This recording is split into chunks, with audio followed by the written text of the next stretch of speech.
Stand by to launch FanStream Sports. 3, 2, 1.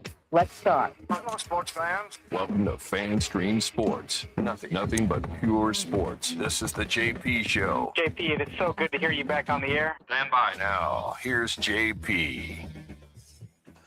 All right, welcome into a Monday edition of the JP Peterson Show, a Father's Day edition of the JP Peterson Show. A lot of good Father's Day stories coming out this weekend, so we're going to dive into some of those. Love to hear your Father's Day stories. You got any good stories about your pops? Love to hear that stuff. Bring it on in the comments. You guys know how to do that. You can do that on X. You can do that on Facebook. You can do that on YouTube as well. Good morning to you, IndyCarTim. How are you, my friend? Happy Father's Day to everybody. Had a great weekend with the boys and the kids, and got maybe the second best Father's Day present I've ever gotten. Wow. Well, Yeah. first, the obvious question is, what was the first? So my 24-year-old son probably knows me the best of all of my kids and shares a lot of my interests. And He got has you the an most- Applebee's card and a hooker? No, that was my 17-year-old got me that. But so he shares a lot of my interests because I've raised him, obviously, none of it is sports. He has zero interest in sports, which I'm fine with, whatever. Yeah, Go that's chase your cool. own dreams. Yeah. But like my musical tastes, growing up in the 70s and 80s, he's into all of that. My movie tastes from the 80s, he's into all of that. He actually has a VCR and a TV in his room that he'll watch movies on, and he'll buy VHS movies at thrift stores to watch them. I love that. I love Last that. year, he also shares my love of the Kennedy conspiracy assassination situation, right? All right. So I last like where this is year, going. last year, he presented me with a first edition Warren Report. Oh, nice. The big thick ass book, Yeah. first edition. First edition. Printed in like of the dumbest official document in the history of the United States. It's one of Hey, them. Dad, go to chapter 12, the magic bullet theory. It's great. But it was, dude, and it's in real good condition. He freaking, I'm sure he sourced it on eBay. He's a big eBayer, I don't know what he paid for it, but it was like, holy crap, this thing's freaking awesome. Because I have a whole library of Kennedy books and stuff like that. So it fits right in with it. It's my favorite gift anybody's ever given. Wow, that's awesome. Of all time. That's awesome. This year, I'm like, what's he gonna do? This year, he follows it up. Because I'm really bad about buying myself clothes and especially shoes, because I got to buy everybody else shoes. I've been wearing the same pair of Asics for 4 years. We don't spend money on ourselves. No. We never do. No. I've been wearing the same pair of Asics tennis shoes that I paid $11 for because they were on clearance sale at Academy 4 years ago. And That's they're right. worn out. I've been complaining about them. They're ugly. He's been saying for 2 years, Dad, you got to get shoes. I'm like, man, it's fine. Whatever. He presents me yesterday with a brand new pair of Skechers slip-ins. Yes, you've joined the party. Yes. And me, you, and Howie Long. Dude. They're freaking amazing. They are freaking amazing. We're not going to do this, are we? Like, they are amazing. Look at that. They are amazing. Skechers should be a freaking sponsor of this show. Oh my God. Yes, they should be. Well, when we show them this clip, they will be. Yeah. No, when you're a 13 and a half triple E like I am, you cannot buy Nike shoes. You can't buy any shoes off the rack, but I still do. And I have for a while until, they used to have extra wide shoes. They used to make those. Now you got to special order them everywhere. You can't just get them from the store except Skechers. Skechers is extra wide and you can slip right in. They're changed my life. Absolutely changed my life. They're awesome. I didn't even have to bend over this morning putting them on. It was amazing. And then when you walk, you're like, oh my God, my feet don't hurt. My toes aren't crunched up. And it's like walking on a cloud. Your knee feels better. Your hips feel better. It's like, oh my God. Way too long to find. It's so stupid. Like, what was I doing? I don't know. Between the Warren Report and the Skechers, that's a good one too, though. Absolutely. Well, I didn't get anything from my kids this year because they're away. and they don't ship things evidently to my house. But I did get like anyone can do that. right, like something's just going to show up at the door, and you have to go online and click something, and then it shows up in the door. Yeah, no, evidently that doesn't work at my address. It works for my wife though. For some odd reason, it works for her, but for me, oddly enough, no.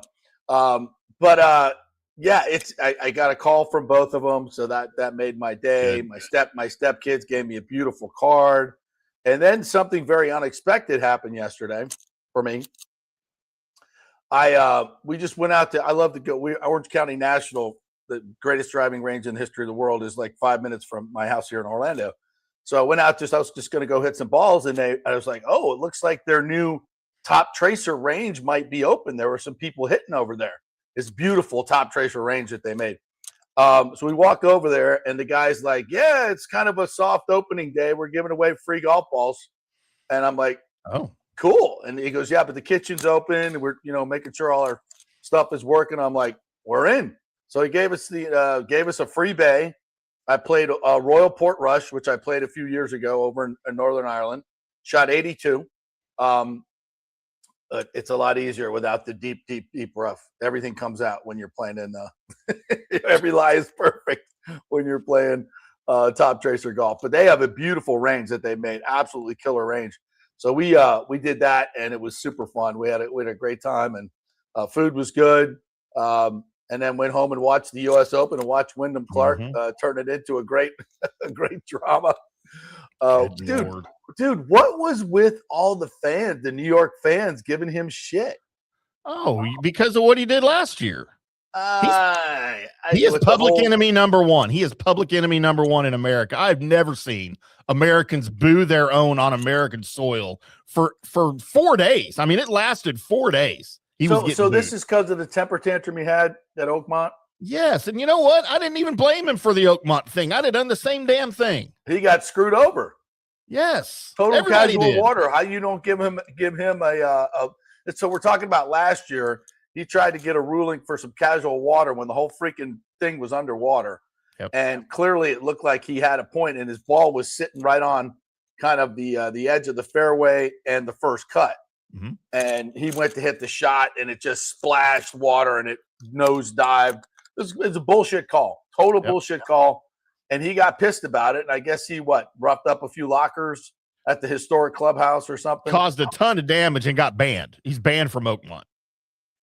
Yeah, that's not a good look. But sometimes it's like, I don't know. It's not a good look. I mean, there's no defending that. There's no defending that. I don't know. I didn't have a problem with it personally. But I mean, if there is any defense of it, it's like, you're in the moment. It's emotional. You did get screwed. Yeah, I don't, but a historical place like that, that's not cool. But again, it's like, can we have a little bit of forgiveness here? I mean, the guy's trying to win the U.S. Open here. And listen, regardless of what he did, that at a golf tournament, the shit that they were doing, that's Bush League. Some of the stuff that was being yelled at, and people had to be ejected. Yeah. Why does this always happen in New York and Long Island? It's interesting. You just answered your own question. It's interesting. I never hear people do that in Tampa at the Valspar. It's interesting. Just thought I'd mention that. Consider the source. Yeah. I mean, it's not. You want to start, ripping people. Let's rip New York Knicks fans and New York fans in general for the display that they've put on over the last couple of weeks. Fiasco, like, you're any better? Yeah. You're any better? Yeah. So I thought that was really out of place for those fans. I understand a little bit of, maybe you're not cheering as loud for the other guy. But that was a lot of nasty stuff that was said. And, it just stands out so much. It stands out so much because of the way, golf is, where, 99.9% of the fans are following the proper decorum in golf. And then you have a few assholes like that need to get their ego or whatever, wait till you hear me on the coverage. I'm the one who said blah, blah, blah. You're an idiot. You're an effing idiot. And, for Wyndham to withstand that, pretty freaking cool. Pretty freaking cool. I mean, I thought that was a hell of and that birdie he made on 16. Dude. If you didn't see this, folks, he's got a 2-shot lead. One or maybe it was down to one at that point. And on the par 5, they only had 2 par 5s out there. On the par 5 16th, which he eagled on Saturday with one of the greatest shots I've ever seen. Did you see that shot? Yeah.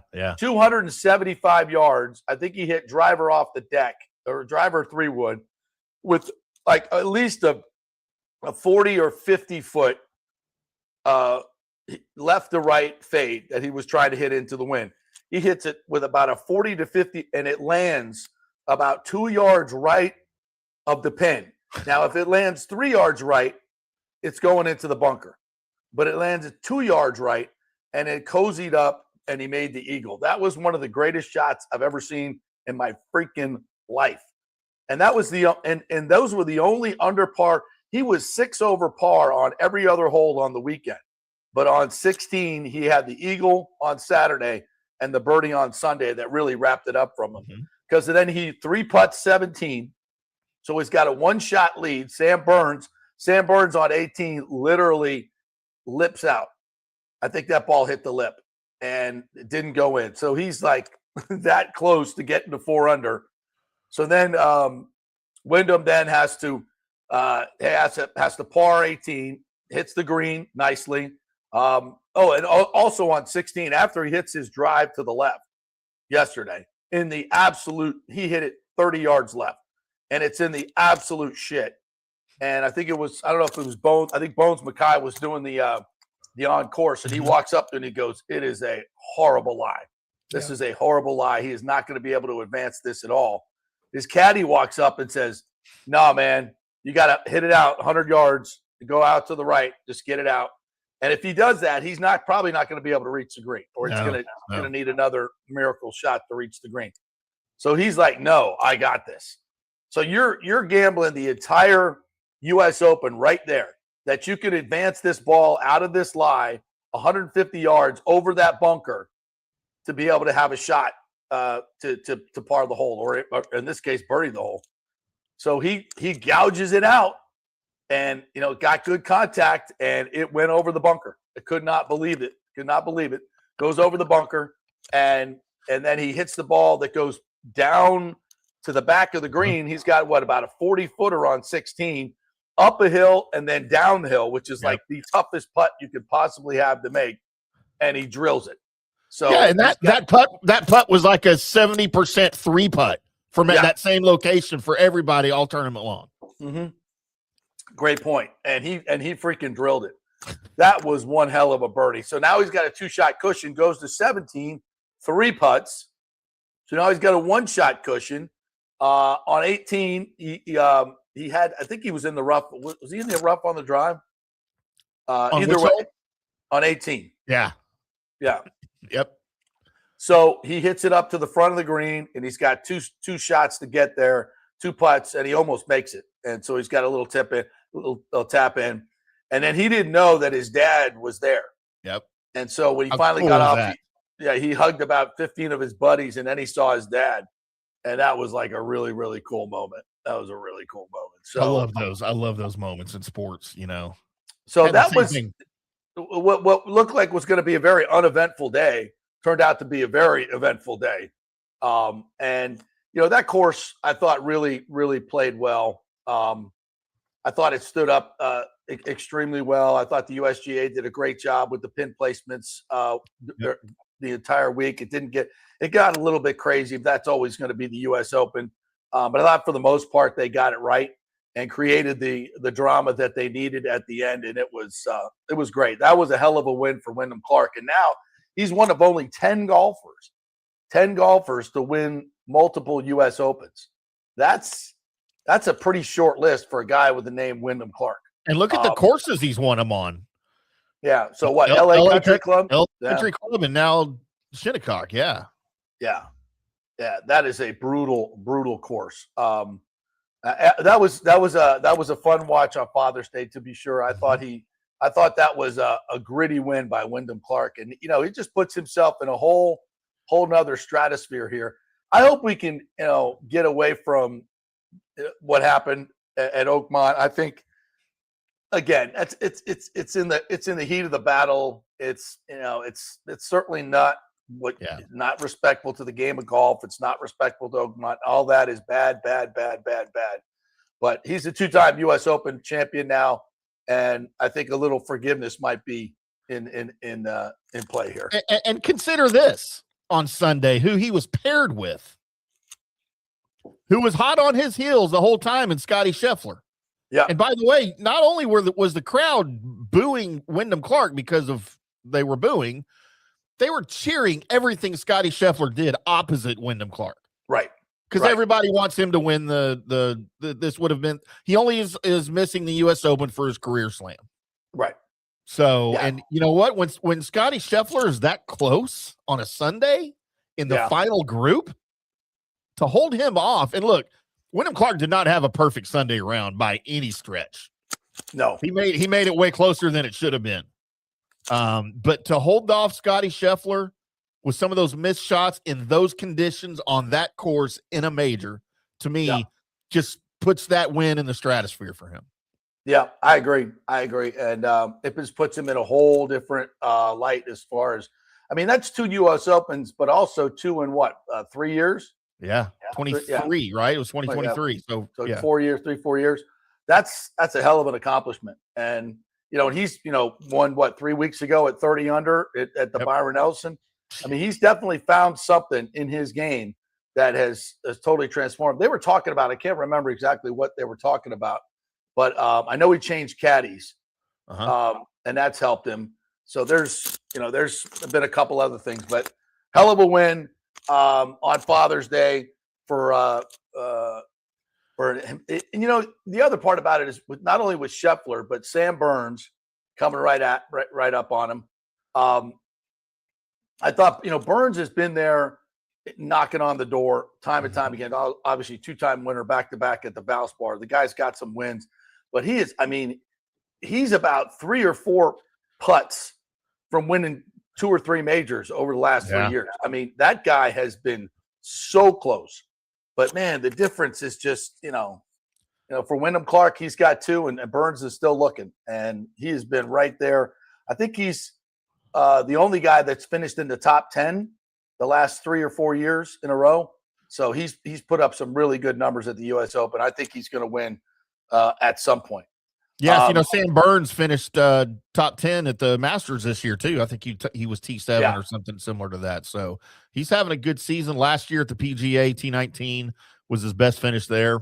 But no, LSU kid, man, cheering for Sam Burns to do. I mean, when he gets that first major, I feel like kind of like Scotty, like the floodgates may open for him in the majors. No, I think you're right. Kurt Thorson says, I have a bright yellow shirt that reads, "Go back to New York." 99% of people love it and agree.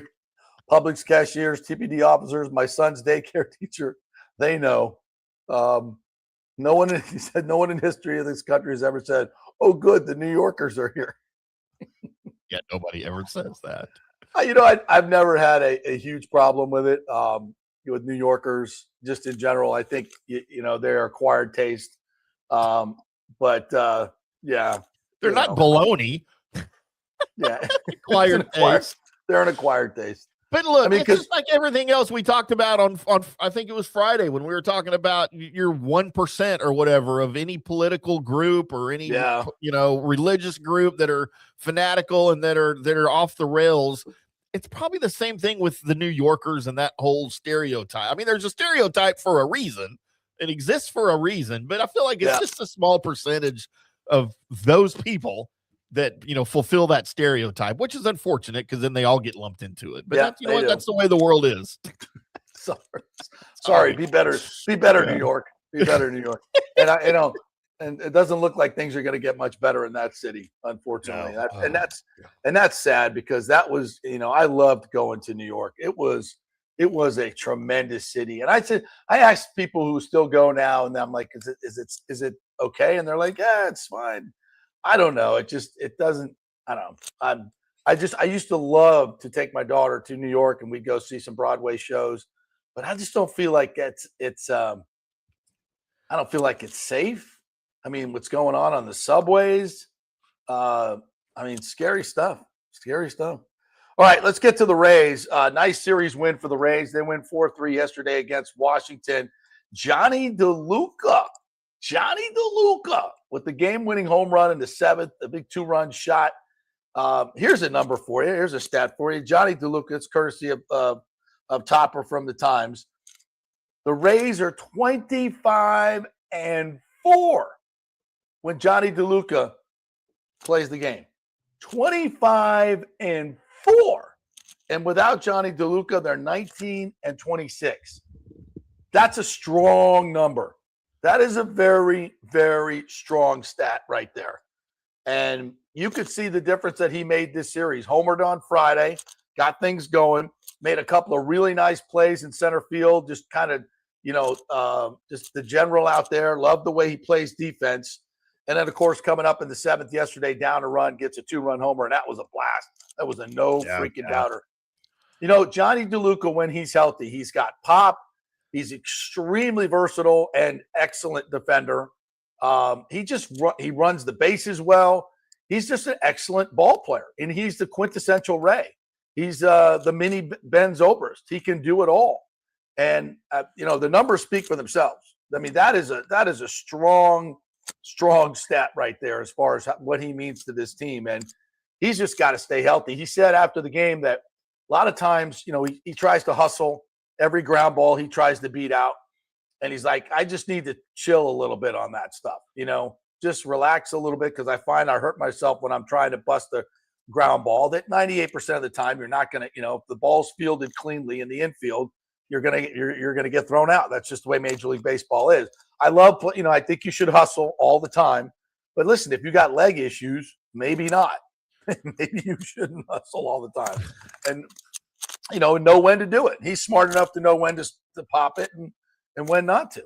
So hopefully he can stay healthy because he is a tremendous asset to this team. Nick Martinez was good, 6 innings, gave up 3 runs.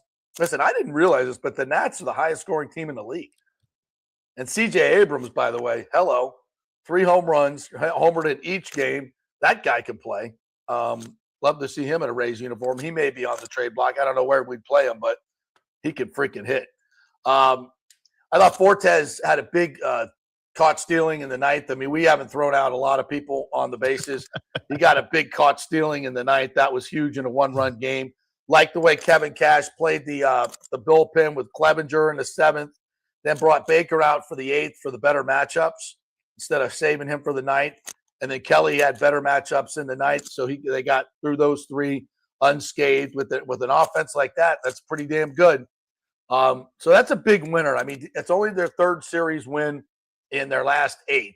So getting that series win was crucial.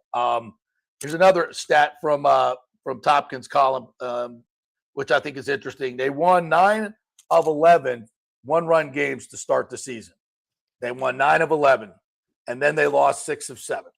So regressing to the mean in 1-run games. Big O has talked about, the importance of winning big 1-run games this year. It's going to be huge, and it was this weekend. So nice series win. Yesterday was nice. Had almost 22,000 at the Trop for Father's Day. That's a good crowd. The crowds continue to pile into the Trop. I think they're up 25% in attendance this year.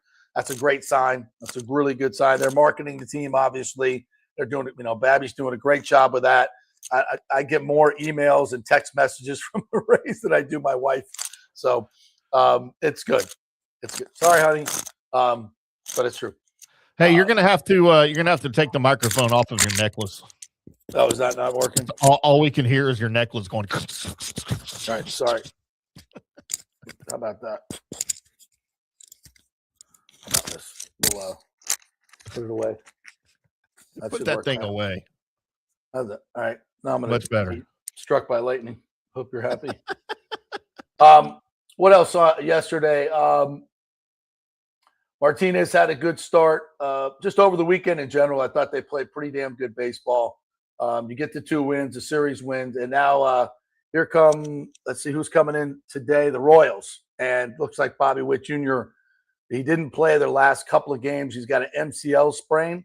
So, we don't like to see that, but if you have to sit out a few days, that's fine with me. Oh, one other note from the Rays.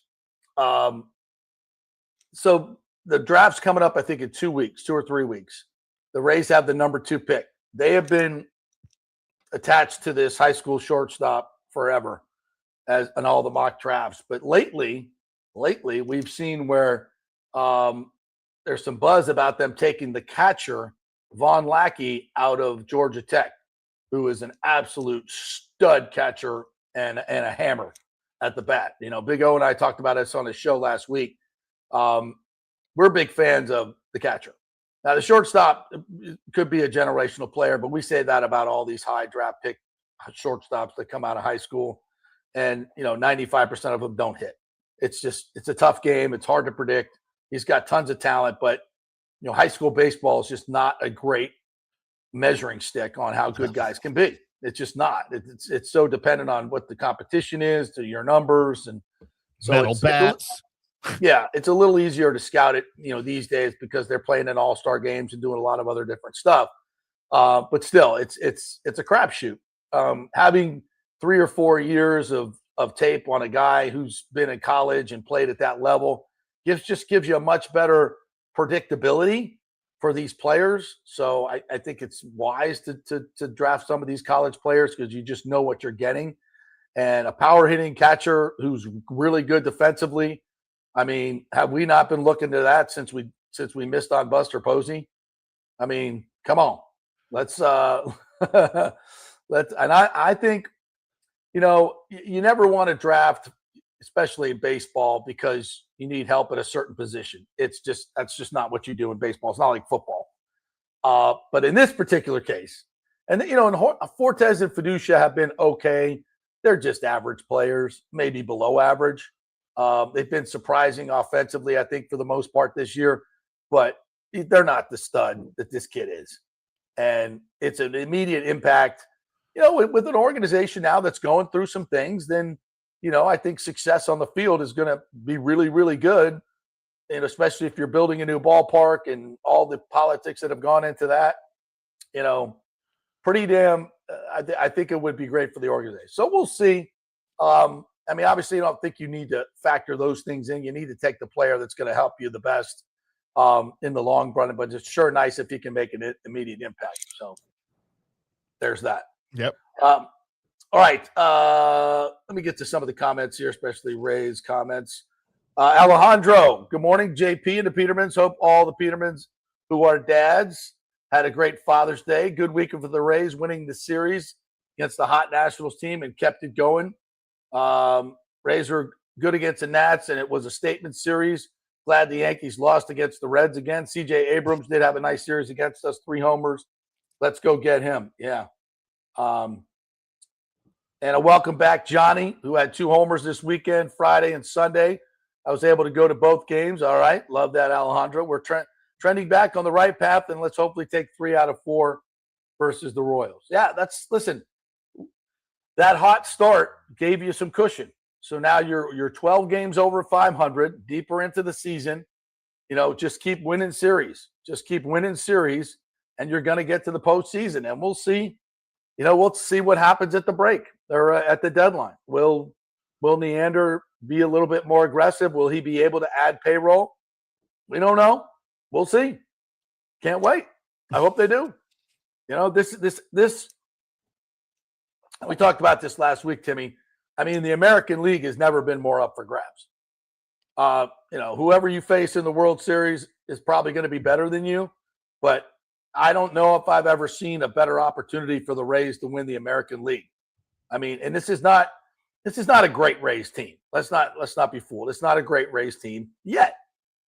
You go and add 2 or 3 pieces in an American League that's pretty average, Hey, getting to the World Series doesn't happen every year, and making a deep playoff run doesn't happen every year, but I'm here for it. This would be a really good year for it to happen. So, it's been 2 years without playoffs. You got a really good opportunity to make the postseason at this particular point. Don't blow it. And if you've got a shit ton of prospects, by the way, Theo Gillen moving up from Bowling Green to the Biscuits in Montgomery, he's absolutely crushing it, our top prospect. So he's on the rise. Power hitting outfielder. We could use one of those. We're not trading him, by the way. That's not happening. I hope not. If they trade him, that's So well, we better get back something really, really good that's going to stick around. So I think the Rays are in good position right now. They just need to continue to, win these one-run games and get big hits like they went through a stretch there where they just couldn't get a big hit. Runners in scoring position. You got to come up with a big hit sooner or later, and they did. You got a super chat, JP. We got a super chat?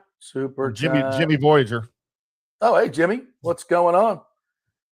He says, is there any ballpark updates? Been out of the loop for a few weeks. Last update I saw you at Tampa City Council chair on the show. The only updates I can get you are from some text messages I've had from Ken Babby. By the way, the piece in the Tampa Bay Times on Ken Babby and his dad. How about that? John Romano, take a bow. Take a bow, John Romano. That was a great piece. We shared a little bit of that on this show a month or so back, how Babby got into the whole baseball business, which I think is, he kind of missed the whole story, how he and Cosgrove got together, but which I think is a really, really cool part. But that wasn't the Father's Day part of it. So that's why they probably didn't go in depth on that. But that was a great story. And I texted back, I was like, man, happy Father's Day. Great piece from Romano. I said, I didn't see that coming. He said, he said, Romano's been fine. And I'm like, okay, Ken, you can stay on that high road. I'm still trying to find the on-ramp with those guys. It's not there. I can't get on the high road with those guys. So, but he's a better man than me. So in essence, the ballpark update, he texted me that documents are getting done. The important documents, the negotiations continue.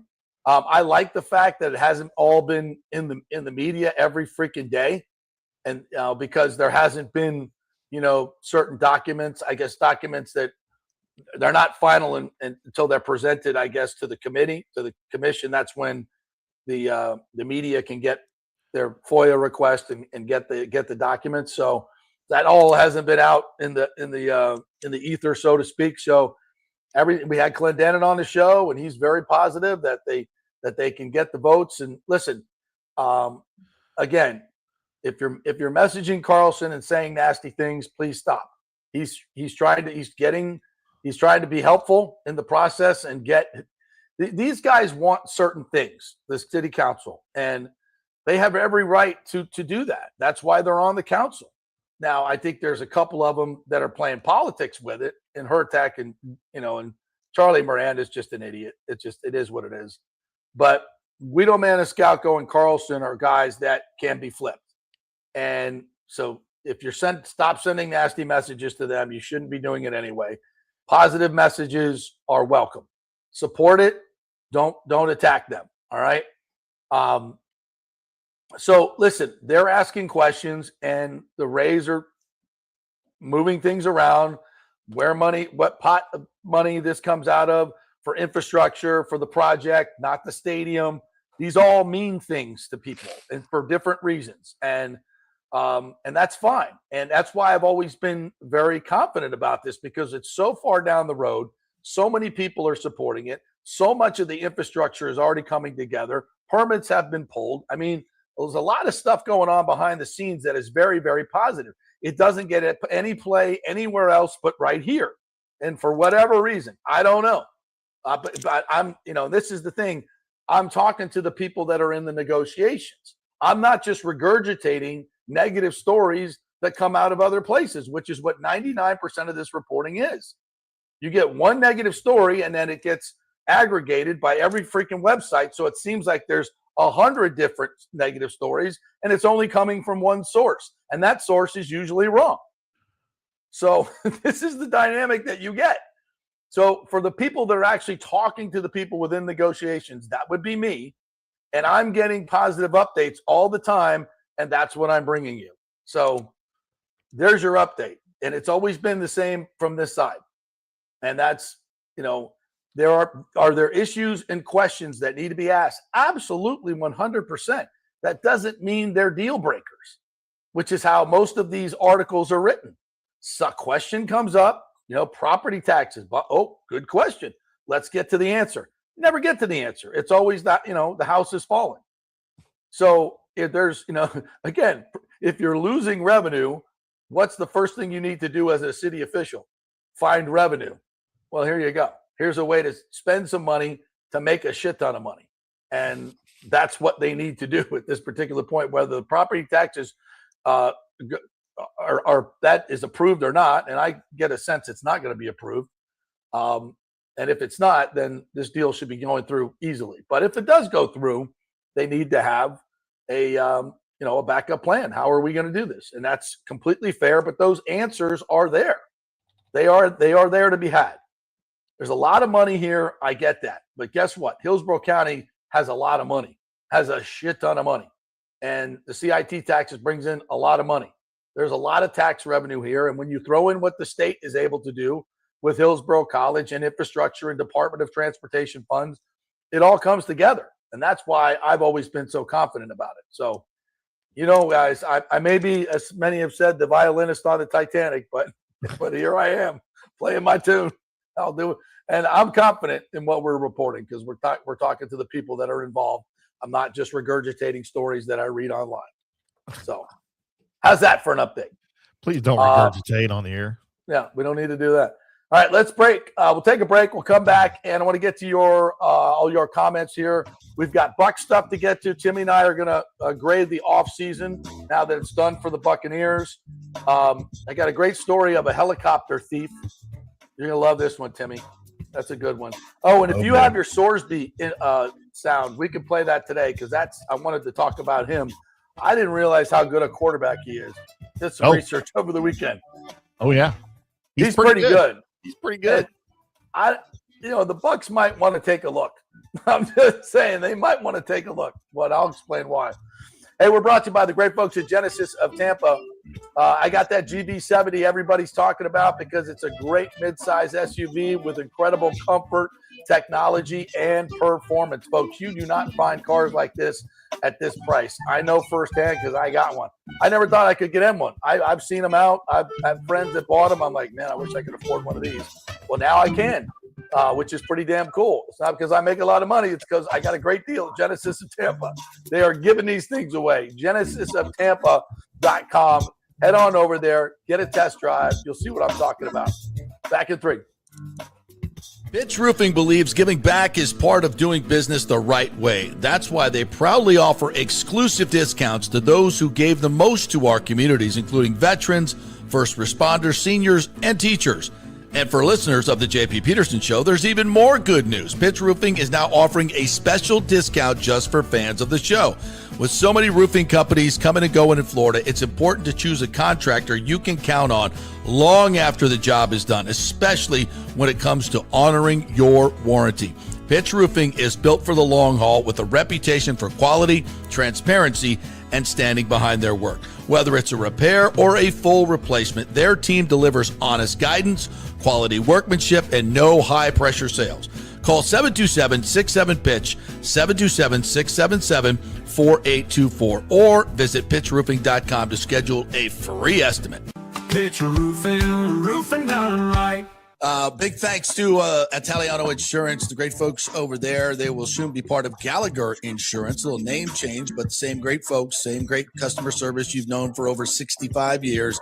They do all the work. You save all the money. ItalianoInsurance.com at 813-877-7799. Hey, guys, you already know that Riveters is the best sports bar in all of Tampa Bay, but now it gets even better for Rays baseball season. During all Rays games, check this out, $6 Tito's, $6 Jack, $6 margaritas, all during Rays games. Are you kidding me? And that's always a great pour from the great bartenders at Riveters. Great service, great food, everything is fresh, nothing is frozen. And let me tell you, if you want baseball and wings, you will not find any better than Riveters. Their sauces, like the blue cheese and the ranch and everything, is handmade, and the wings are big and they're perfect.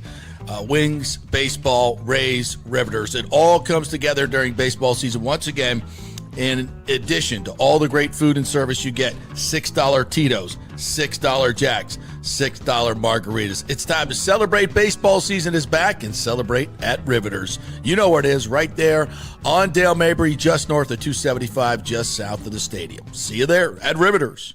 Hey, the Golden Diamond Source wants to be your family jeweler, so don't wait any longer to find that one-of-a-kind perfect engagement ring for that special someone in your life. At the Golden Diamond Source, they can design anything you want personally. The Golden Diamond Source can help you trade in your old broken jewelry and use it towards a new purchase as well. And with gold prices at record high, now is the best time to do it. They only sell natural diamonds at the Golden Diamond Source, so if it's a real love, it should be a real natural diamond. Don't start your relationship with a fake diamond. Bad idea. And with the Golden Diamond Source first-time buyer program, you can learn all about the 4 C's in all the different shapes and styles. And they are able to show you a huge selection of inventory to choose from. And don't forget, 0% financing for up to 5 years. If you finance $5,000, it's only $83 a month. Make sure it's a Golden Diamond Source diamond, 3800 Almerton Road, always online at goldendiamond.com. It's a love you give only at Golden Diamond Source. Hey, JP here for Genesis of Tampa and the Murphy Auto Group. I think the best way to experience a business is to use that business. And I just did at Genesis of Tampa. Just bought a GV70, a 2023, and it feels and drives all new. It's an absolutely fantastic car. The technology, the comfort, and the price, absolutely outstanding. Frankly, I never thought I could get into a car like this, but they made me a deal I could not refuse. And I also get the VIP service where you can just drive right up, their pit stop service. They'll top off all the fluids, make sure your air in your tires is good, new wipers if you want them. If you need extended service, they will come to you, bring you a courtesy car, and then bring your car back. What more do you want?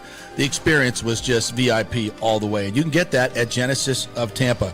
And don't forget, you can get extended warranty, which I did. So I have worry-free miles up to 100,000, and all they do is just take it in. Actually, I don't have to take it in. They come to me.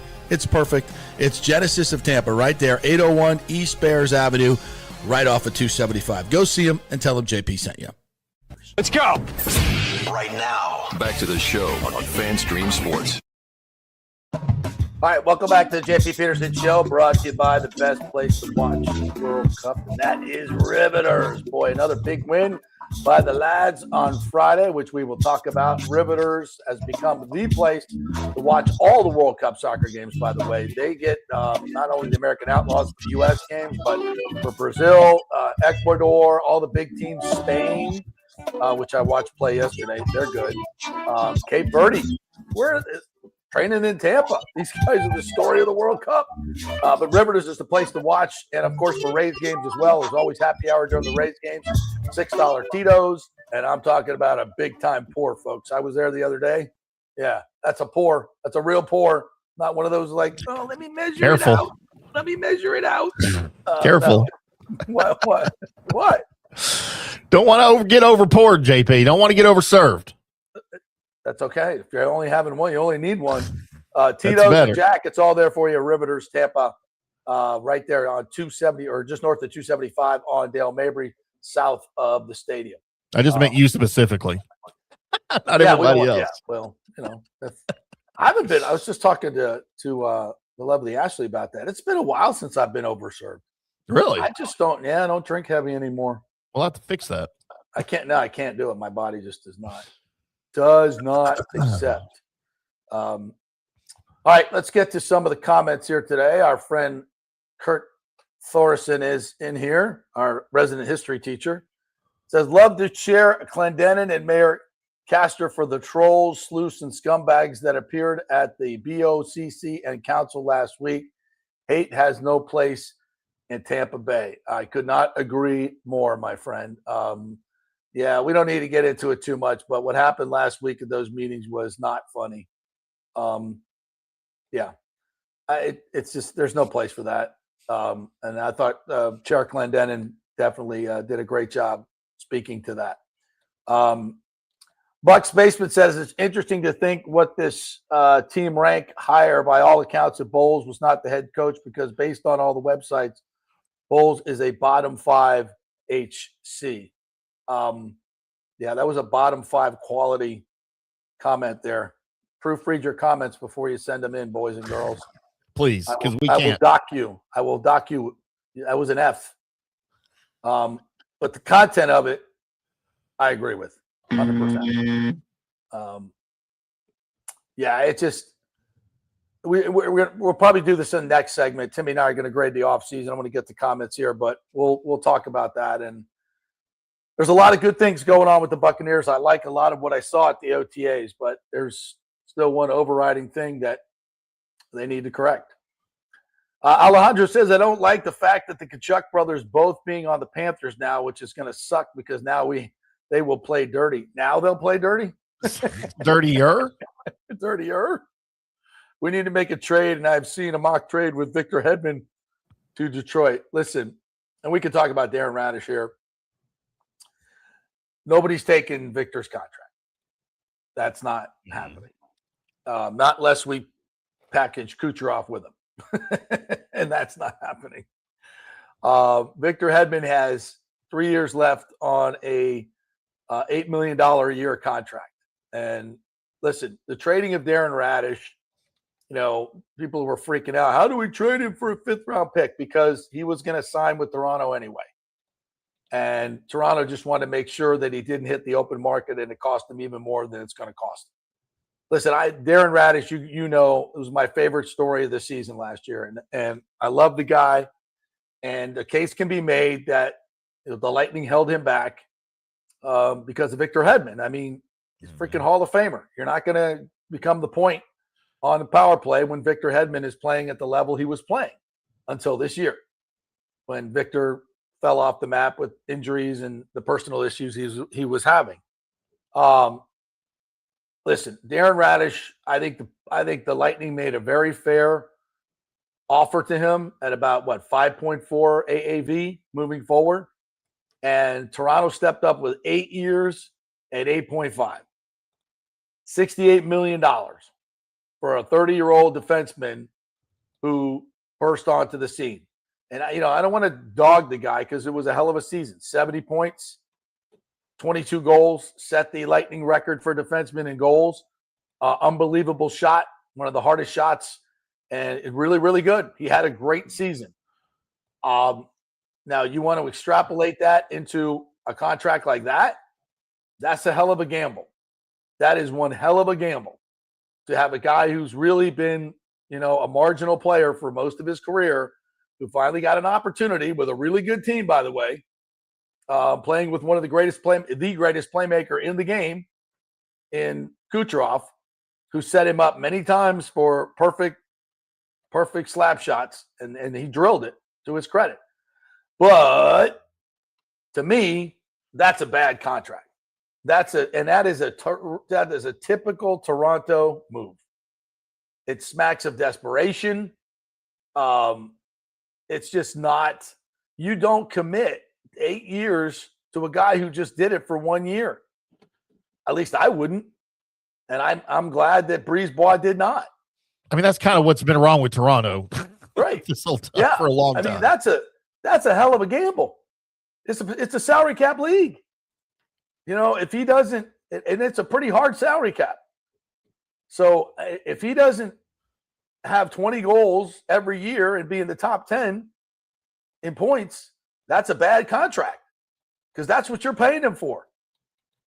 And, historically, when you look at the league and a guy pops at 30, is he going to back that up with 8 more 22-goal seasons? I'm going to bet no. If I can get it on the poly market right now, I'll bet that's a no. And I love Darren Raddysh, and I'm glad he got paid. I'm super glad he got paid. Good for him, man. That's a life-changing number. When a life-changing season, great dude. Love it. I got his T-shirt. Love it. But so you didn't spring for his jersey, just his T-shirt. Yeah, you know me. I'm not springing for anything. I'm like you. I'm springing for anything. But hey, if you're gonna let me keep a T-shirt, that's nice. Heck yeah, I did. No, I love it. I love it for him. But if you're a Lightning fan and you're like, oh, we kept Hedman instead of Raddysh. First of all, it doesn't work that way. He's under contract for 3 more years. You gotta, and what needs to happen is Hedman needs to come back and play like Victor Hedman. He's not to the point where he's too old. There's he just needs to straighten out what he needs to straighten out and get his ass back on the ice and performing again. That's where Victor Hedman needs to be. He's not too old. He needs to get his ass in shape, first and foremost, and get back to being the player that he was. And that can happen with a little bit of dedication and, a little bit of kick ass. Get back to being Victor Hedman. You still got the shot. He's not, at least in my mind, he's not injured or old. The defensemen like him can play, that skate like him and have the skills that he has, can play till they're 39, 40 years old. He's what, 35 right now? Is that correct? Yeah. So, yeah, that's what we need to see from Victor Hedman. We need to get the old Victor Hedman back, and that's completely doable. And I'm already seeing some backlash on social media about this, about letting Raddysh go, and now the what the Panthers are doing, and can the Rays keep up, or can the Lightning keep up with the Panthers? That's not what this is about. You can't do that. In football, you can kind of get away with that a little bit, but I feel like in hockey, just because the Panthers have done what they've done, and look, it's early in the offseason, you can't say or compare moves or losses at this point in the offseason. Now, maybe when we get closer to October, maybe, but just because the Panthers are making moves, and look, that's not guaranteed to work out either. We think it probably will, but I still think that the Lightning are going to make some additions this offseason. And look, the Raddysh thing, we talked about it last week. Did we want to pay him what he was probably going to get on the open market? Probably not. No. I don't have a problem with them. I don't know if they tried to keep him, but we talked about it. Is he a 1 year wonder, or is it just because he got opportunities? And if so, is he going to get the same opportunities next year with the Lightning? I don't know, but I have no problem with the move at all. I just don't. You can't, as a Lightning fan, you can't just start saying, well, these other teams are doing this, we're doing nothing. Not yet. I don't have a problem with this yet. There's some trades out there that I've heard. I think Alejandro has one of them here. Lightning received Dylan Larkin. Red Wings received Victor Hedman, a first-round draft pick, which is the trade I saw. What's your thoughts on this, JP? Is it possible for that trade to go down? Let's go Bolts. Listen, this is tough for me. Having worked for the organization, that should they trade Victor Hedman? Listen, if you're telling me I can get Dylan Larkin for Victor Hedman in the first-round pick, I'm making that deal. Yeah. Absolutely, I'm doing that.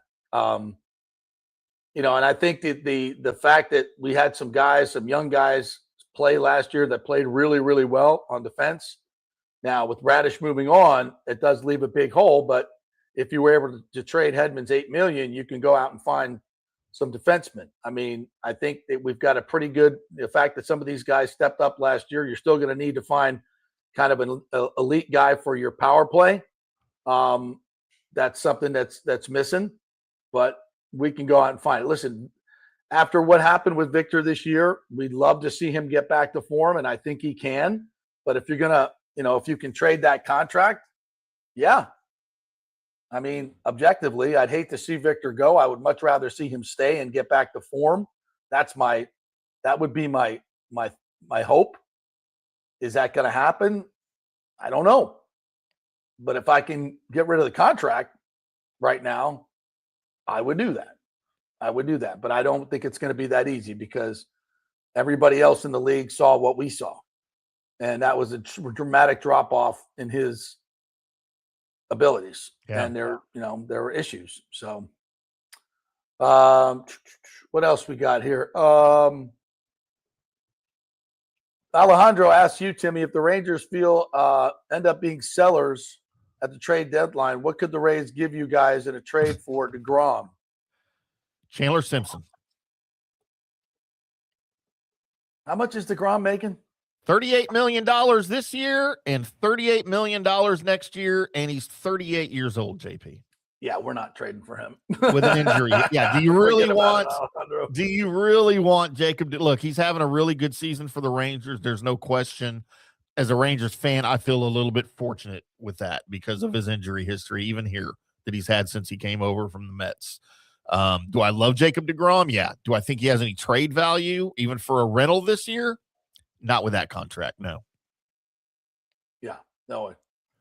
It's a good thought, Kurt though. I said- like where you're going with that. Yeah. Kurt says the Yankees lost 2 or 3 to the Reds. Rays gain a game in the AL East, 2 games back. Love it. I don't know about you guys. I would love to win the division, but I just look at the wild card standings. Yeah. And the Rays are way up in those, so we're good. How about Ben Rice, by the way? Good Lord. What happened? No, just the season Ben Rice is Yeah. having, the Yankees first baseman. Good Lord, Yeah. man. Danny Boy says Dusty May to the Mavs. Yep. That's our new head coach. Wow. Finally got a guy. That's interesting. I didn't think he was at Michigan, right? He went from that's FAU Michigan head to coach. Yep. Huh. Wow, okay. Yeah, I don't have a problem with this hire. I'm just wondering why it took so long. I just don't have the utmost faith in this Mavericks organization right now. I really don't. I know we got the new Messiah as our so-called GM and president, whatever his title is. It just took a really long time for them to I don't know if it was to decide. I kind of feel like what was going on in the front office was they didn't want to bring in a guy too soon who thought he was going to have a say-so with personnel decisions in the draft and everything. Okay. Because our head coach will not have any Does he have personnel any connection to Cooper Flag? Not that I'm aware of. No. Probably recruited him. I'm sure. Yeah, I'm sure. But yeah, because he was in Everybody Florida recruited when him. Cooper was coming up. Yeah, he probably knows him pretty well. But yeah, no, I just think this. Look, I applaud the Luka move. I applaud firing Jason Kidd. I was not even for the Jason Kidd hire, and he's one of my favorite Mavs players of all time.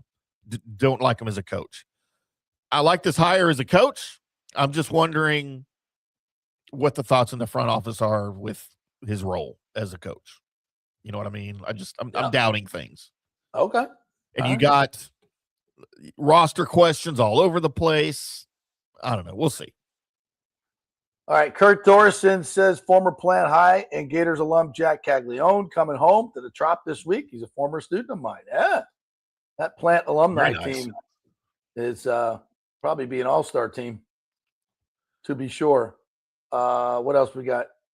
Jimmy J. Voyager says, thank you so much, JP, for your hard work and always keeping us updated and not sugarcoat things, but also pointing out that the process is positive. You deserve a lot of crap.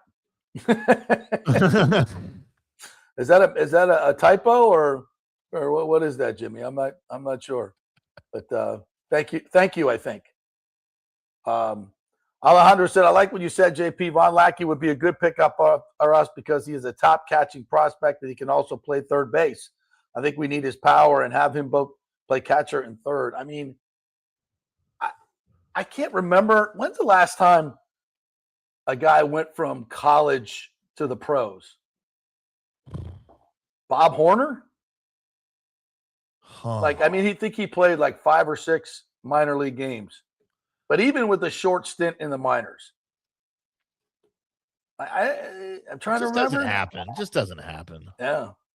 But you got it. Listen, if we can go out and get a big bat and don't have to acquire him or lose anything for September call-up. When did Bob Horner do that? He was a position player, obviously. Yeah, he was a third baseman. That's got to be early 80s, maybe.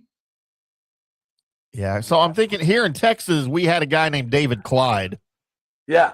I don't know if you're familiar with the David Clyde story. Right out of high school, you throw him on the mound, and it pretty much ruined his career, confidence-wise, and blew his arm out just because they used him too much. But yeah, that's a pitcher, and it didn't work out too well. Bob Horner, yeah, you may be right, man. Well, I there's a machine you can ask these questions to, and they give you like answers. Do I have one of those? It says the last player to debut in the major leagues in the exact same calendar year was Garrett Crochet. Oh. Left-handed pitcher, came from Tennessee, selected 11th overall by the White Sox in the 2020 draft. Crochet bypassed the minor leagues entirely during the shortened. Oh, that's right, because it was COVID. Yeah, COVID.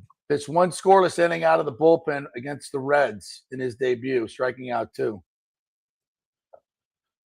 Important distinction. Right-handed pitcher Ryan Johnson out of Dallas Baptist became the most recent player to skip the minor leagues when he debuted for the Angels opening day 2025. He does not qualify as the same year distinction. Johnson was drafted in July 24, but did not make his major league debut until the following year. The last position player to accomplish this feat, Dave Winfield and Bob Horner. So the last position player to do it, you got to go way back. Interesting.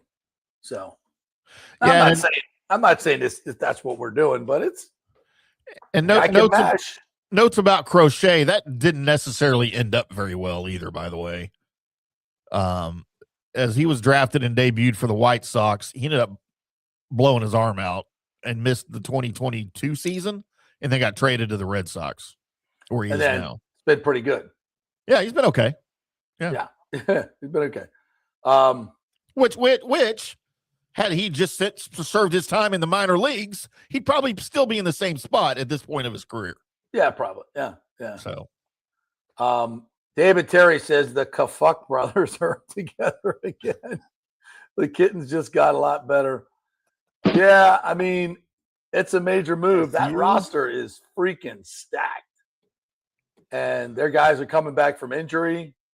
Panthers are going to be a wagon next year. I mean, I'm just saying. You want my bold prediction, JP? Down. They miss the playoffs next year. The Panthers? Yep. Yeah, I'll take that. Ain't never. Well. No, Don't forget, I also predicted Scotty Scheffler would never win another PGA Tour event. Yeah, you did that. You did that. Chris Cole says it's June 22nd. The Bulls is still your. He's not going anywhere. What are y'all watching this for? Come on, Chris. No, I think we've passed the deadline, Chris. I think we've passed the deadline. By the way, Michael LaRue says Darren Raddysh was a healthy scratch in November, and his defensive play remains a concern. He'll be entering his age 31 season on an 8-year deal. He won't have Cooch setting him up in Toronto. Exactly. I think that – I mean, I don't want to say it's a disaster of a deal because it's, that seems like an insult to Darren Raddysh. It's not. It's not. I think Taylor Raddysh is going to be a really good player for the next few years, and I wish the Lightning had him. I do. I wish they kept him. That's how much I love his play. I think he fits in great with us. But again, with Cooch setting him up on the power play, him handling the power play, I think we need it. I would love to have that, as insurance for Hedman not returning to form. I would love to have that. But that just, for the Lightning to do that, they would have had to, come close to that contract. And that's just not smart. That's not smart hockey. And I'm glad JBB didn't do it. So if you're one of those Lightning players or fans that think, we're getting overrun by the Panthers, we let Raddysh. Circumstances, my man, circumstances. And I'm not we're saying here we need to stand pat. That's not what I'm saying. But that wasn't the move. That wasn't the move we need. We did not need to overpay Darren Raddysh and saddle us with another bad contract or what could be a bad contract down the road. There are other ways to skin this cat, and let's get going. Let's see what you got under your sleeve, JBB. I think there needs to be some significant change. I think 4 years in a row, whatever the context, I get it. But it's still 4 years in a row, first round. And you've got the Vezina Trophy winner, the Hart Trophy winner, and the Jack Adams winner. You got to be better than first round and out. So what has been the problem? Opponents have been the problem. Really good opponents knocking you out. But this year was, a lack of scoring in the first round. You didn't play to the desperation level that you needed to play in the first 5 games of that series against Montreal. You got there in 6 and 7, but not in 1 through 5 for the whole game. What is that? Is that leadership in the room? I don't know. But something's got to change. Something's got to change. And especially now with the Panthers have come out firing. What's your next move? Should be an interesting offseason. And I do think there will be significant change. Bucs Basement says he's tired of Hedman's inconsistency, especially in big-time settings. Hard to argue. Darren Raddysh, 22 goals. Steven Stamkos, 42 last year. Again, it's not just about the numbers. It's about the fit. It's about the fit. And again, we don't need to stand pat, but that was not the move for Raddysh. Go Millionaire said, do you think you trade Cooch for a King's ransom after his playoff struggles? Perhaps make a run at McDavid, who inevitably will leave Canada for a Florida team in a heartbeat. If Brady got those amount of picks, Cooch will get even more. Listen, Go Millionaire says, I'm not opposed to entertaining Cooch offers. He's a regular season darling. He's also got 2 cups. Listen, to me, McDavid is going to leave. He's going to leave. And I do believe he wants to come to Florida. And judging from his comments, he wants to play for Tampa Bay. He loves John Cooper. Loves him. Loves the Tampa Bay organization. How many players do you think they could get back for Connor McDavid that fans would even come close to accepting that might be available? I can only think of one, and that's Kucherov. Yeah. Now, that being said, he just had one of the most amazing seasons in the history of the game. That 50-game stretch that won him the Hart Trophy, you have to go back to a guy by the name of Wayne Gretzky. Who? Wayne Gretzky. You mean Dwayne Jetski? Yeah. Can we please be done with that commercial? I love that commercial. And that woman. God. I'm kind of done with Jennifer Coolidge. Yeah, I get that. It's just annoying. I just think that's funny. I giggle every time I hear Dwayne Jetski. So listen, if there's a package to be had and that trade goes down, and there's how many players could we trade for Cooch that would be okay with the fan base? One, Connor McDavid. So there's something there. There's something there. And again, nobody's trading Kucherov or well, guess who got traded? Wayne Gretzky. So listen, Cooch is the greatest hockey player I've ever seen play. Covered. And I saw Gretzky play in an All-Star game here. I saw him play with the Kings when I was young, and it was freaking unbelievable. Never seen a guy on the ice that every time he touches the puck, something good happens. And everybody holds their breath when he touches the puck. And Kucherov during the regular season is very much like that. He's close to making something happen on every time he touches the puck. So, do I think there's something there? Yeah, I think there's something there. And that's not any inside information. Trust me, they don't talk to me about anything. It's just common sense. What do you think, Timmy? Man, I don't know what to think about that. I wish I had a more intelligent opinion of all of this with Hedman.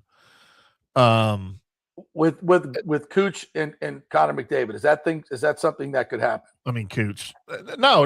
It's obviously not going to happen. That's not going to happen. No, it's not. You think he's going to stay? I don't think he's going to stay, but I don't think he's coming to Tampa. Well, what could there possibly be? Well, you know what? I say he's not going to stay. How often does Edmonton just surprise the crap out of us with things? Whether it's on ice stuff or whether it's off ice stuff. I don't know. I don't follow Edmonton as much as I used to. It kind of feels like he's reached. They came within a game of winning the Stanley Cup. What, twice? Yeah. And it feels like that was your best shot. And it kind of feels like with the Lightning, it's like they're trending in the wrong direction, but they're still uber talented. It just feels like that would be something. If anything could possibly happen with these two guys, that would be something that would happen. He just signed a 2-year extension. It's structured to get Edmonton a tight window to win the Stanley Cup. It runs through 27-28 season, meaning he will become an unrestricted free agent in July of 2028. So 2 more years.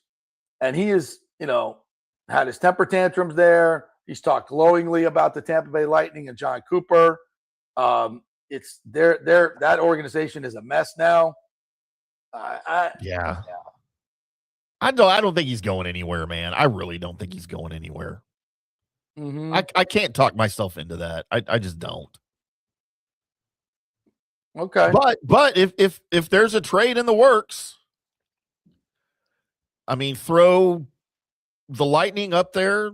If we're going to throw odds out there, throw the Lightning up near the top. I'd say throw the Rangers up near the top. I'd say before the Torts debacle, I'd say throw Vegas up there near the top. Yeah, it's just, what do the Rangers have that they could possibly trade? That's the whole thing, is like you can mention teams, but what do they have that they could possibly trade? And I don't know. I don't know if Cooch has a no move in his, but I'm guessing he does, of some sort. So I don't even know if it's possible, but I just don't think he's going anywhere, man. I mean, if I was going to bet money for shows like mine. Yeah. It's just I don't know what his salary is. Obviously he's going to be the highest paid player on wherever he plays, and rightfully so. I just don't think he's going anywhere. You just don't see that anymore, especially with Edmonton. Yeah. Well, I think he is. I think he's going to go somewhere. Bucs Basement says, no offense, JP, but let's get the Rays out of the wild card round before talking smack on competition, because the Rays are no hit in the playoffs. Look, bro, I get it. Every year is different. And this offense, I've said it many, many times, when it faces elite pitching, is going to be not very explosive. Let's just put it that way. They need a bat. That's the whole point. They need to improve. If they can keep Johnny DeLuca healthy, clearly he makes a huge difference, and go add a big back like a Joe Adell, which I think would be a perfect fit for us. Then you put him in the middle of that lineup, it changes it dramatically, and that's listen to Big O talk about it. Yeah. It just changes the lineup dramatically. One big bat. And, with the tremendous trio that we have, and you add another bat like that, that's a formidable team, especially, and again, in a mediocre American League. Listen, there's probably 5 National League teams that I don't think the Rays can compete with. But I look around the American League, there ain't a whole lot scaring me. It's wide open, right? Them and the Yankees? Again, when will you have a better opportunity than this to get to the World Series? And you're in the middle of the ballpark thing. The deadline's going to come about the time they do some voting in mid-July. So I'm just saying, there's a lot of fun stuff to talk about that could come together here. And if I'm the Rays, I'm going to be aggressive. I got a stock farm system. I'm 12 games over 500 in a mediocre American League, trying to get this thing over this ballpark that's a generational change for the franchise over the line. I got votes coming up in mid-July, and I can make this team really good. Me? If I'm the owner, if I'm Eric Neander, this is a wedge shot on a flat green with the pin in the middle. It's green light go time. You got to be, when there are times to be aggressive, and there are times to just take your par and go. This is a time to be aggressive, in my opinion. Here's how wide open your American League is. Here's your division leaders. The Yankees, of course, 16 over 500, 46 and 30, 2 ahead of the Rays. The Guardians lead the Central at 41 and 37. The Mariners lead the West at 40 and 39.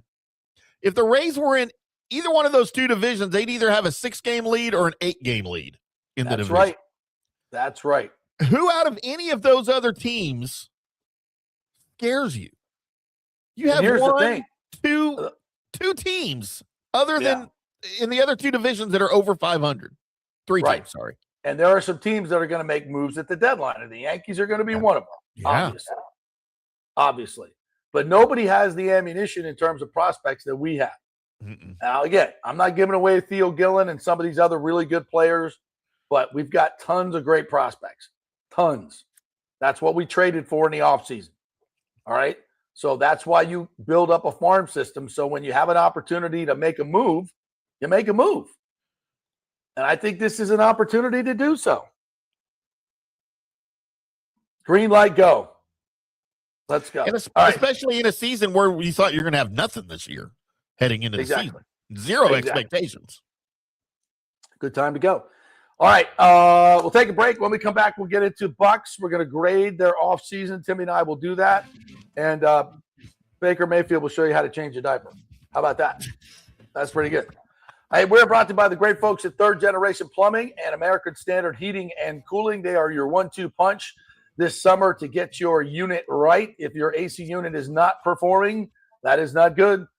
Get their maintenance plan. 2 visits for $169 a year, and that gets you 2 visits out there where they clean out your drain line, make sure everything's working in tip-top condition, and you don't get that call from the wife, oh, the air conditioner's out. You don't want that. Make sure you get it done. Do the maintenance special. And if you need a new unit, American Standard Heating and Cooling and Third Generation Plumbing are your dynamic duo for that. They will take care of you. The most dependable, efficient units and great installation and great service. ThirdGenerationPlumbing.com. Great guys over there. Back in 3. Stay with us. Well, the folks at Third Generation Plumbing and AC want to say thanks for making them so dadgum busy. Of course, advertising on your favorite Tampa Bay sports talk show helps, but it's their incredible customer service, honesty, and integrity that have earned them tons of 5-star reviews. And now you could be part of the team at Third Generation. Yes, they are so slammed, they need to hire more certified AC technicians and plumbers. It's a great family business to work for. My buddy John Rodriguez runs an old school family business since 1995. They pay well, give you all the holidays off, and they offer great benefits. No cold corporate atmosphere here. You're part of the family. If this sounds cool to you, call them and apply at 813-961-8024, or you can email your resume in at thirdgenerationplumbing.com. Just go to the website, you'll see the button, email them, or call them at 813-961-8024. And don't forget about the $169 yearly maintenance special. It's a no-brainer, guys. thirdgenerationplumbing.com, and they also do AC. Ciao, Paolo Tini here, owner of Caffè Paradiso, voted number 3 People's Choice Award on Open Table. I want to thank all our loyal family of customers that have been enjoying our great traditional Italian dishes we make from scratch every day. It's a great family story we're proud of. Our family moved from Rimini, Italy in 1984. My dad, Caesar, started Donatello, and that's where I got the start in the restaurant business. I started Caffè Paradiso on South McDill in 1995, and we've been there ever since. From our traditional ossobuco, a veal slow roast for 4 hours, to our daily fresh catch, the Gruppo Paradiso,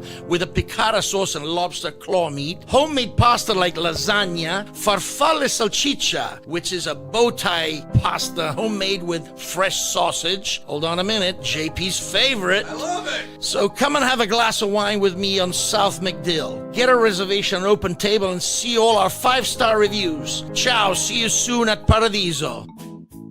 Sports fans, it's time to gear up. Head to fanstreamsports.com and check out our brand new merchandise store. We're talking bold t-shirts, 3/4 zips, hoodies, hats, mugs, and more. Everything you need to rep your favorite shows and your favorite crew. Whether you're rolling with the JP Peterson Show in Tampa Bay, From the Rough in Dallas, the Tim May Show featuring Clay Hall, or the Jeff Thidoff Show in Ohio, or any of our FanStream Sports original programming, we've got the perfect look for game day and every day. So don't wait. fanstreamsports.com. Click merch and grab your gear now. Wear the stream, live the stream, fanstreamsports.com. Welcome to Kingmakers, home of the JP Peterson Show studio and Tampa's premier business networking and social club for members only. By day, it's an exclusive, vibrant co-working space with a stylish conference room, focus rooms, a full production studio, and an in-house marketing team. And by night, Kingmakers transforms into a sports-centric social hub with a full sports bar, golf simulator, and exclusive events. For young entrepreneurs and seasoned professionals, it's the perfect place to work hard, play hard, and make big moves in Midtown Tampa. Close the deal, celebrate the win. Only at Kingmakers. Become a member today at kingmakerstampa.com. Your business, your club. Hey, JP here for my concierge medical professional, Chris Lugo, PA. You've heard him on the show for a couple of years where he shares invaluable medical, nutritional, and supplement advice. With Chris, it's like having a medical provider as your best friend.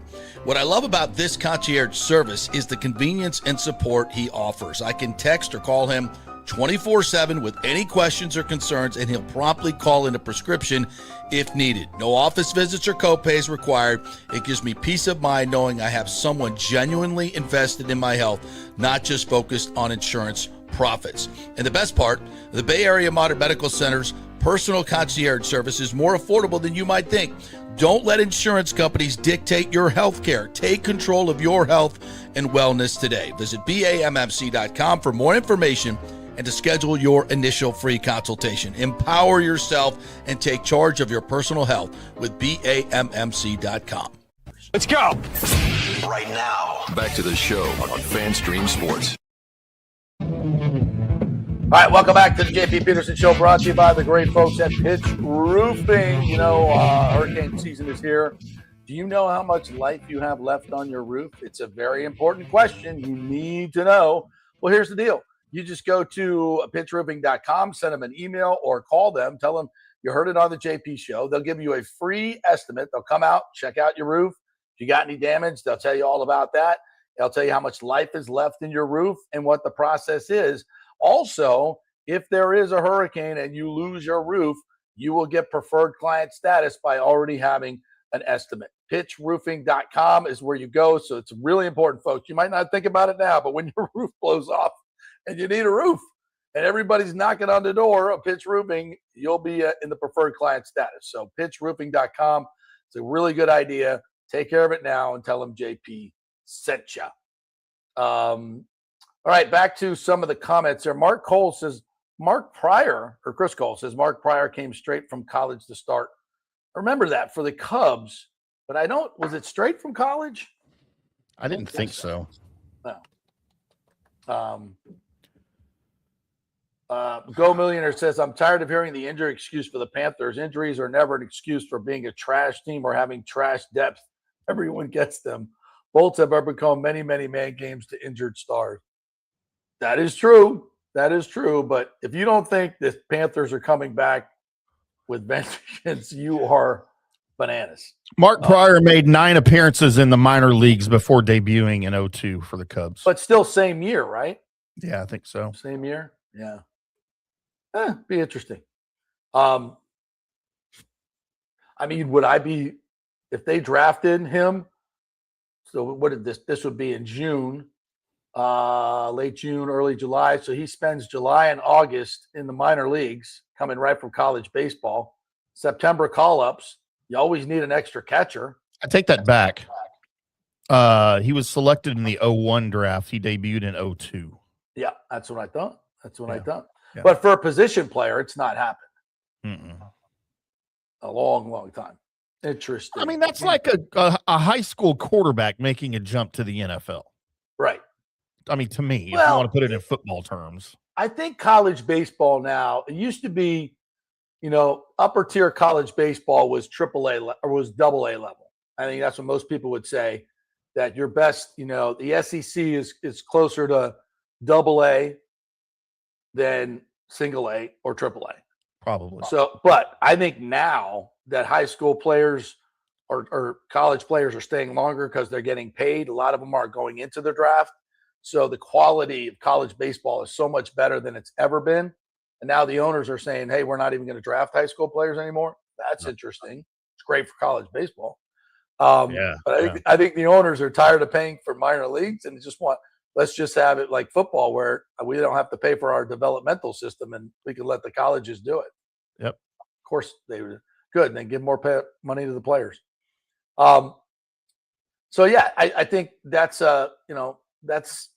I think it's going to happen sooner than later because college is getting much closer to professional baseball. I think college now, especially SEC, ACC baseball, the top leagues are more like AAA than AA. So I think it's going to happen more often, and this might be the first year. You never know. God, you never know. Such a weird concept for me. I know, but it would be so cool if it works. Imagine it would be cool. I mean, of all positions, this guy looks like he is major league ready to catch. I mean, he's that good. And if there's a position player to do it, wouldn't it be a catcher? That's what I'm saying. That's what I'm saying. I mean, is this guy worse than Fiducia or Fortes? Fortes is pretty good. I mean, he's had a good year. He's been much better than anticipated. And Fiducia's come up with some big hits too. So I don't want to dog him. I think they're doing is way better than expected. Way better than expected for me. I like his bread better than his playing though. Fiducia bread, that's really good. Of course, yeah, absolutely. All right, let's talk some Buccaneers, and we'll get back to the comments here in a second. So, you want some of the big breaking NFL news as we get into football before we get into the Bucs? Micah Parsons may not play in the 2026 NFL season. Apparently, the recovery from the knee injury is not going well. Well, the first thing hits me is like, well, he damn sure ain't playing. What is it, week 3 against the Bucs? No, I mean at the earliest, we're probably talking November. He got hurt first week of December, second week, December 14th, I think it was. Mm-hmm. And that's at least an 11-month recovery, I would think. 10, maybe 10. Shorter now with stem cells. Yeah. But apparently his brother, Terrence Parsons, who is throw him up there with Pat Mahomes' brother, Pat Mahomes' wife, whatever of like celebrity or celebrity athletes, right? Family members who are way too outspoken and recognized on social media. By the way, we had Terrence Parsons in studio here last year when he was when Micah was going through his contract negotiations before he got traded. But he's going on all this. Terrence is going on all the social media talking about how displeased Micah is with his recovery and the team, and maybe the surgery didn't go as well as they anticipated. Of course, Micah's not going to say any of that, but that info's got to be coming from somewhere. I mean, Terrence usually doesn't. In my experience with Terrence, he doesn't make shit up. Doesn't mean it's always accurate, but to the letter, but so there's something going on. And now we're hearing out of Green Bay, the recovery may take longer than expected. And the expected, I would think, would be, 10, 11 months tops for an ACL. Yeah, that means there's no way he's playing against the Bucs early in the season. No. He can't. I mean, he got hurt in December, man. There's no way he's playing. And the Packers, after he got hurt, their defense was a sieve. So, all right. Yeah, I mean, here in Dallas, we had DeMarvion Overshown got hurt in 2024, and he tore all 3 of his the ACL, MCL, and PCL. He returned to act. That was December 2024. He returned to action, was activated, and played in mid-November. So that's almost exactly 11 months with all 3 of those injuries. So, no, he ain't playing there's no way he's playing in week 3. All right. So this Bucs offseason, what grade are you giving them for this offseason, Timmy? I'll let you go first. Okay, first of all, we need to define what we're grading. Like what is it that we're evaluating here? Offseason. So free agency, pickups, draft, coaching changes, any other developments that have happened in this offseason. Okay. How does it set up? So if you look at it as a whole, what's your grade? B-. That's where I'm at. B- as well. C+, B-. Yep. I'll give you the floor first. Well, I think they had an absolutely outstanding draft. And that will raise the score significantly for me. Coaching is probably the lowest level of the grade here I'm going to give him. I won't give him an F. Are we doing D's or do we skip D's and go to C's? I don't whatever. You know what? I'll give him an F for coaching. Yeah. For retaining bowls. However, I will give them an A, a B+ for the Zach Robinson hire. So that kind of balances out a little bit, and maybe not on the field, but for our grading purposes, it balances out. Free agency, C+. C-. Okay, I mean, you lose Maybe Mike. B. Yeah. And you haven't really done anything impressive. Right. I'm a lot higher on the Kenneth Gainwell signing than a lot of people. And I think we're seeing a little bit of that in we saw a little bit of that in minicamp. But yeah, no, it's C-, C+, whatever for that. So I'm giving him overall B- for the offseason for everything. Yeah, that's where I'm at too. You start with guys that you lost, Mike and Levante. Obviously Levante was cooked. So that's only, I think that's a positive that he's gone. And I hate to say it in that way. It's not a positive that he's gone. It's a negative that his career is over. Obviously, losing a guy like Levante is just really, really tough. Anzalone, again, I said I like his game. At 33, 34 years old, I think it's clearly not what it was, and there's a lot better chance of him getting injured. If he gets injured, we are really, really thin at the linebacker position. I mean, really, really thin at linebacker. And that's got to be a spot we think a move is still coming from somewhere, right? Could be a veteran. Roseboom is not, he's a special teams player, and he didn't even, he had some issues, couldn't even make it to mandatory minicamp. So I think, there was a Devin Lloyd, which was picked up by the Panthers. Mm-hmm.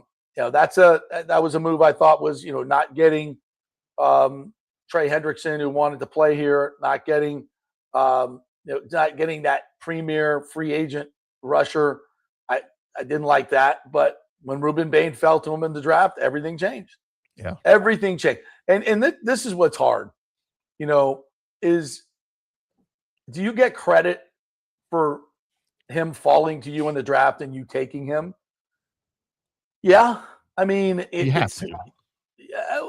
But you didn't. It's not like you moved up to get him, which actually turned out to be smart. When I asked Jason that on the show here last week or a couple of weeks ago, we laughed about it, we talked about it, but he felt pretty sure that wasn't, that they were the Ravens weren't going to take him, the Dolphins weren't going to take him. It shocked me a little bit. I think it shocked a lot of people, but maybe they knew something that we didn't know. He was right. So in the end, he fell to you, and you didn't give up anything to get him. So you got to get some credit for that. Whether it's just blind luck. So the way I look at that, no, I don't think it's blind luck. It doesn't matter really. No, but I think you get credit for not moving up and still getting him and not giving up, like you said, that draft capital to go get him. Yes, again, that's maybe what you get credit for. Maybe they knew something that we didn't publicly, right? Maybe they had some intel that they weren't. And they're not going to tell us that because it gives up their intel. Right. Right. So I think we have to give them credit for it. You're 100% right. 100% right. And that changes your entire offseason. That changes your entire offseason in terms of your grading. I would have been in the C- category without Ruben Bain. But you answered, and he checked so many boxes, not only the edge rushing box, but the nasty box, the edgy play, the physical play, the bigger physical, edgy, nasty, awesome. I mean, you checked it all. You got it all. And that's a big, big piece. So that changes your entire outlet. The rest of the draft remains to be seen. Trotter looks like a nice piece, but he's got, he's a development. He's a developmental guy. We'll see what happens there. But you did get bigger, and I think you got better in the run game, big time.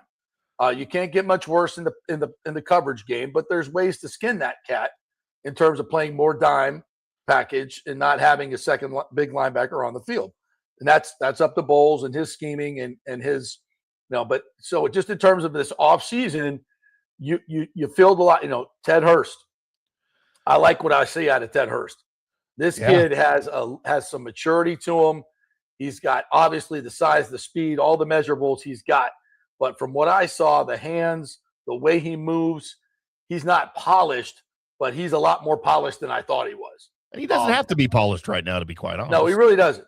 But I think he can make an impact this year as a rookie, which is hard to do in that position.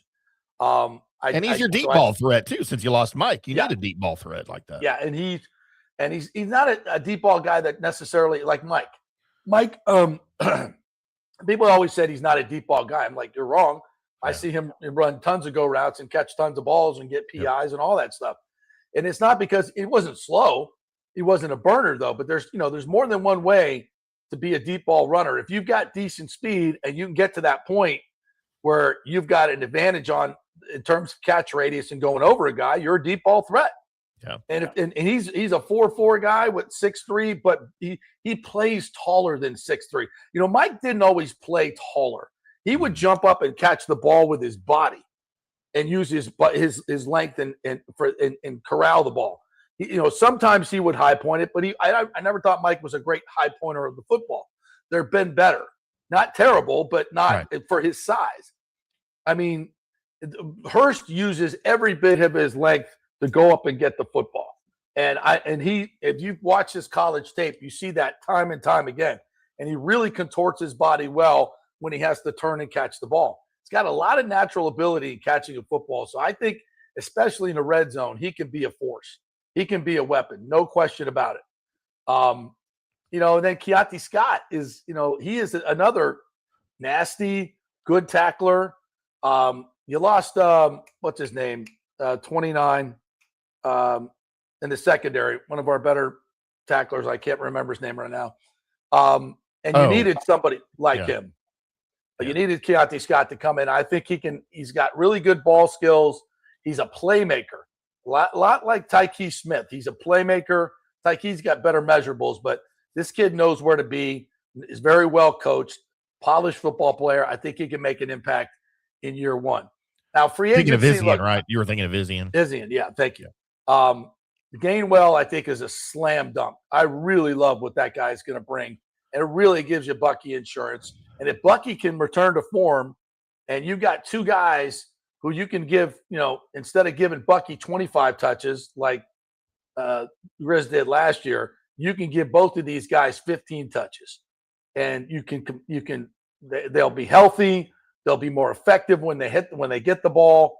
And then you got Sean Tucker, who can fill in, is good at goal line and short yardage. So I didn't think free agency was great at first, but Ashawn Robinson, even Al-Qadim Mohammed, that still remains to be seen. So when I put it all together, and the new coaches, I like the addition of Coach West, the defensive line coach. There's a lot more energy out there defensively. They're moving around more. So there seems to be better energy at practice. At time, practices look so slow and so boring and just no energy. It was very different for the mandatory minicamp. So with all that in this offseason, and I still come back to the head coach. That was an opportunity to make a change and change your culture. And the Bucs decided not to do it for whatever reason. Everything else you've done in this offseason, I'm a huge fan of, but that is still the overarching move that you did not make. Mike Evans leaving speaks to that. Baker not having his contract, Vita Vea not having his contract. These are all negatives. So when I look at the whole thing, I say B-. And, listen, I think the Baker thing gets done. I think the Vita Vea thing gets done. So you still have some moves that can be made before we start next year. But overall, I would say B-. And I still think they're the most talented team in the NFC South. I still think they should win it. And it will come down, as it did last year, as we thought, it would, to the management of games by Todd Bowles and how this team plays in the fourth quarter. We talk about it all the times. When they get leads, they give them right back because there's no sense of urgency to keep the lead. They go into conservative mode defensively and offensively, and you just can't win games in the NFL like that. And the Atlanta Falcons game was proof positive of that. So that if Bowles can manage games better, then they got a shot to be really good. But I don't necessarily think that's going to change. Let me ask you a question, JP. There was a lot of talk. Obviously, Bowles' weakness has always been in-game management, right? Timeouts, clock management, things like that. We've made fun of it for years. Yeah. Last year, Zach Beastline supposedly took over that role to help him with those decisions. And a big deal was made about it on this show even. Yep. I don't know that we ever talked about or evaluated that situation. Do you feel like that got better last year with Bowles? I thought it got better early in the season. Remember when they let the Texans score? Yeah. And they came back and won the game? Yeah. Yes. I don't think that was Todd Bowles' decision. I've never seen him do something like that before. Right. That was completely out of character for him. But it felt like in the end of the season that he panicked. And he went back to the old Todd Bowles. Yeah, that's what I thought too. I got to go, I got Mike Evans back, but I got to go run the ball 30 times against the Panthers when you have a shit run game. Do we know if Beastline is continuing that role this year or someone else? There hasn't been any talk about it. There hasn't been any talk about him not. Yeah. But there hasn't been any talk about him this year because it's not new. I will ask them when we reconvene. I will ask them if that's still it really felt to me like late in the season that Bowles got more involved in the offense and then game management. I'm not necessarily sure Beastline was still making the calls. I don't know. And you wonder if that was because of Grizzard and the inexperience of Grizzard that Bowles felt like he had to step in more than maybe he will with a guy like Robinson running the offense. I agree. And by the way, Zach Robinson was, that was a home run hire. I didn't mention that, but I think that was a huge, huge hire. So I think they've done a lot of good stuff in this offseason, a ton of good stuff, but they still have the overarching problem of managing games, which is huge. The great coaches do it so well and win games. The average coaches don't. And Todd's track record is absolutely clear on this. I think he was 2-5 in one-score games in the second half of the season. First half, they did great. Second half, they were 2-5. And that was against a schedule of bottom feeders. And you just, you can't be losing to the Dolphins and the Saints. And, when you've got playoff aspirations like that in a roster that the Bucs had. That to me is inexcusable. But here we are. So let's hope that somehow magically Todd Bowles figures it out and manages games more aggressively and they can be as good as their roster allows them to be. And they, of course, stay healthy, in key positions. And if the offensive line can stay healthy, which at no point last year did they have all 5 starters playing together. No. Then they have a chance. All right, let's take one more break. We'll come back on the other side. I do want to get to the World Cup. As Team USA played on Friday. We haven't chatted since then. So we'll talk about that. I still got the helicopter thief story I got to get to, and a couple other notes as well. Hey, we are brought to you by the great folks at the Gold and Diamond Source. Hey, listen, gold and silver have never been higher right now, folks. You can make a ton of money by bringing in that old gold jewelry, silver jewelry. I guess they're taking silverware. Maybe call them and ask them. If you got some granny silver, might be a good time to cash that stuff in as well. And the best part about it is you bring it all into the Gold and Diamond Source, and they'll tell you what's good and what's not, and they will give you top dollar for it. Also, if you're looking for that ring, to pop the question, guys, you got to go to the Gold and Diamond Source. Do not start your relationship with a fake diamond. It's a really bad idea. They only sell real diamonds at the Gold and Diamond Source, and you'll get your best deal right there. The Gold and Diamond Source, 3800 Alberton Road. Always online at goldendiamond.com. Back in 3. JP here for Genesis of Tampa and the Murphy Auto Group. I think the best way to experience a business is to use that business. And I just did at Genesis of Tampa. Just bought a GV70, a 2023, and it feels and drives all new. It's an absolutely fantastic car. The technology, the comfort, and the price, absolutely outstanding. Frankly, I never thought I could get into a car like this, but they made me a deal I could not refuse. And I also get the VIP service where you can just drive right up, their pit stop service. They'll top off all the fluids, make sure your air in your tires is good, new wipers if you want them. If you need extended service, they will come to you, bring you a courtesy car, and then bring your car back. What more do you want? The experience was just VIP all the way. And you can get that at Genesis of Tampa. And don't forget, you can get extended warranty, which I did. So I have worry-free miles up to 100,000, and all they do is just take it in. Actually, I don't have to take it in. They come to me. It's perfect. It's Genesis of Tampa right there, 801 East Bears Avenue, right off of 275. Go see them and tell them JP sent you. Big thanks to Italiano Insurance, the great folks over there. They will soon be part of Gallagher Insurance. A little name change, but same great folks, same great customer service you've known for over 65 years. They do all the work. You save all the money. ItalianoInsurance.com at 813-877-7799. Hey, the Golden Diamond Source wants to be your family jeweler. So don't wait any longer to find that one-of-a-kind perfect engagement ring for that special someone in your life. At the Golden Diamond Source, they can design anything you want personally. The Golden Diamond Source can help you trade in your old broken jewelry and use it towards a new purchase as well. And with gold prices at record high, now is the best time to do it. They only sell natural diamonds at the Golden Diamond Source. So if it's a real love, it should be a real natural diamond. Don't start your relationship with a fake diamond. Bad idea. And with the Golden Diamond Source first-time buyer program, you can learn all about the 4 C's in all the different shapes and styles. And they are able to show you a huge selection of inventory to choose from. And don't forget, 0% financing for up to 5 years. If you finance $5,000, it's only $83 a month. Make sure it's a Golden Diamond Source diamond, 3800 Almerton Road, always online at goldendiamond.com. It's the love you give only at Golden Diamond Source.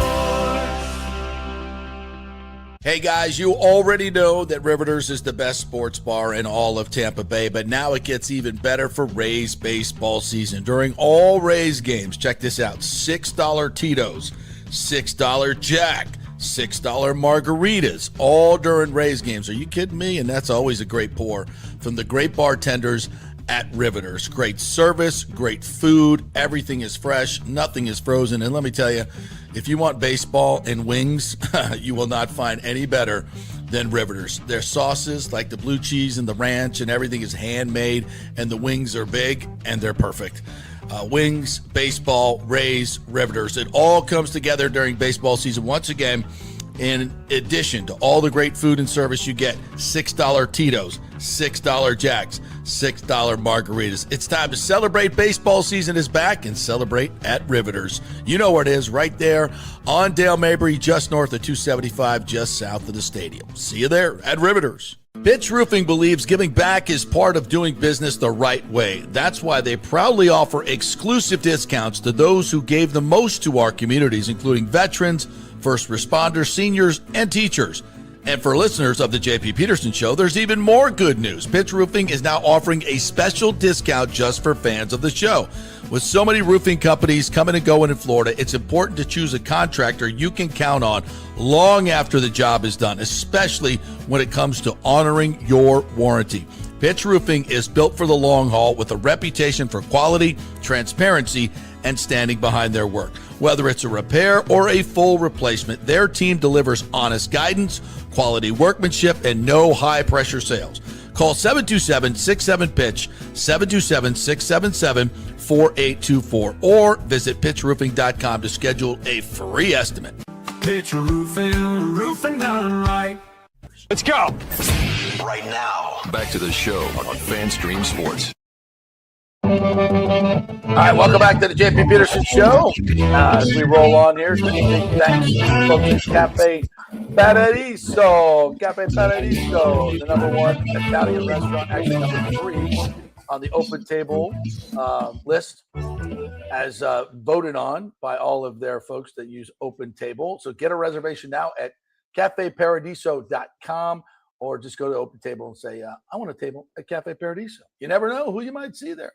Last time I was there, saw the Attorney General, and also Vassie, I think, was there as well in the back. So you never know who you're going to see. Cafe Might see one of us. You never know. Yeah, that's right. Hopefully you will. If you ever come back to Tampa. I'm working on it. Out for your arrest or something, you won't come here? Like, what's going on? Look, I'm not going to lie. I was at the patio twice, and I may not be welcome back there. I'm not sure if they involved the police. Yeah. Well, if you get kicked out of the patio, you've done something. You've done something. I mean, there's one of our old sponsors. We love the patio, but you get a long leash at the patio. To get kicked out of the patio, you got to really. Let's just say I may have misinterpreted some signals from my waitress. Well, that's common occurrence with you, evidently. So it happens. Yeah, that will happen. Really Michael LaRue Says the USA has won back-to-back World Cup matches for the first time since 1930. The Pochettino leads the U.S. to a win over Turkey on Thursday. He'll become the winningest World Cup coach in Team USA. Yeah. Hey, why are we saying it that way, by the way? Isn't this just Turkey? This is Turkey, right? No, it's Turkey. I know. Why is it Turkey? All of a sudden, it's been Turkey for 1,000 years, and now it's Turkey. I can't even say it. Why are we doing this? It's Turkey A now, right?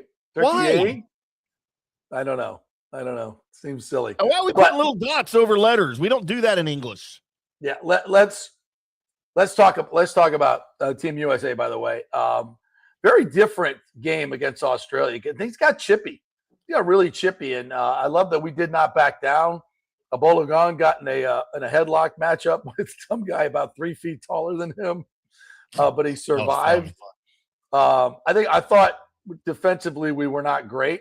But again, we get an own goal off a great move from Bologan, and this is without Christian Pulisic playing. Yeah. So without Pulisic, they played very, very well. And again, get a 2-0 result, and now +5 in a differential. So we're going to win the group, which is unbelievable. And now we've got on Thursday we've got Turkey, which we should win. We should win that. If we can advance, that means we'll face a lower seed, which could get us into the round of 16 where we have not been in quite some time. So it's an expanded field this year. So I guess it's an extra round. But listen, I do hear a lot of people starting to say, why not us? Have you seen Spain play? Good Lord, dude. I don't know anything about soccer, and I know they're good. And some of the better teams, we're not winning the World Cup. Let's just get that out there right Hey, now. Why? Why not us, JP? We're not winning the World Cup. Don't tell Mike Ruzioni that. Don't. Hey, anything can happen, and I'm all for it. But I'm just let's pump the brakes. Let's pump the brakes a little bit. Have you seen that World Cup commercial that he's in? I think it's great. Like they've been playing it for a while. I tell you what, the coverage of this has been fantastic. I find myself watching games I never thought I would ever watch, and the coverage, the stadiums are full. I love everything on Twitter. All these fans just loving America. Like, oh, I thought when I got here I would be gunned down by ICE. I'm like, yeah, well, if you watch CNN all the time, that's what you're going to think. That's what you're going to expect. Mm-hmm.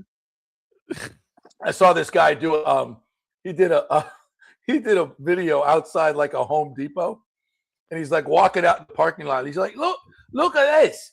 They leave all this stuff out here and nobody's even watching it.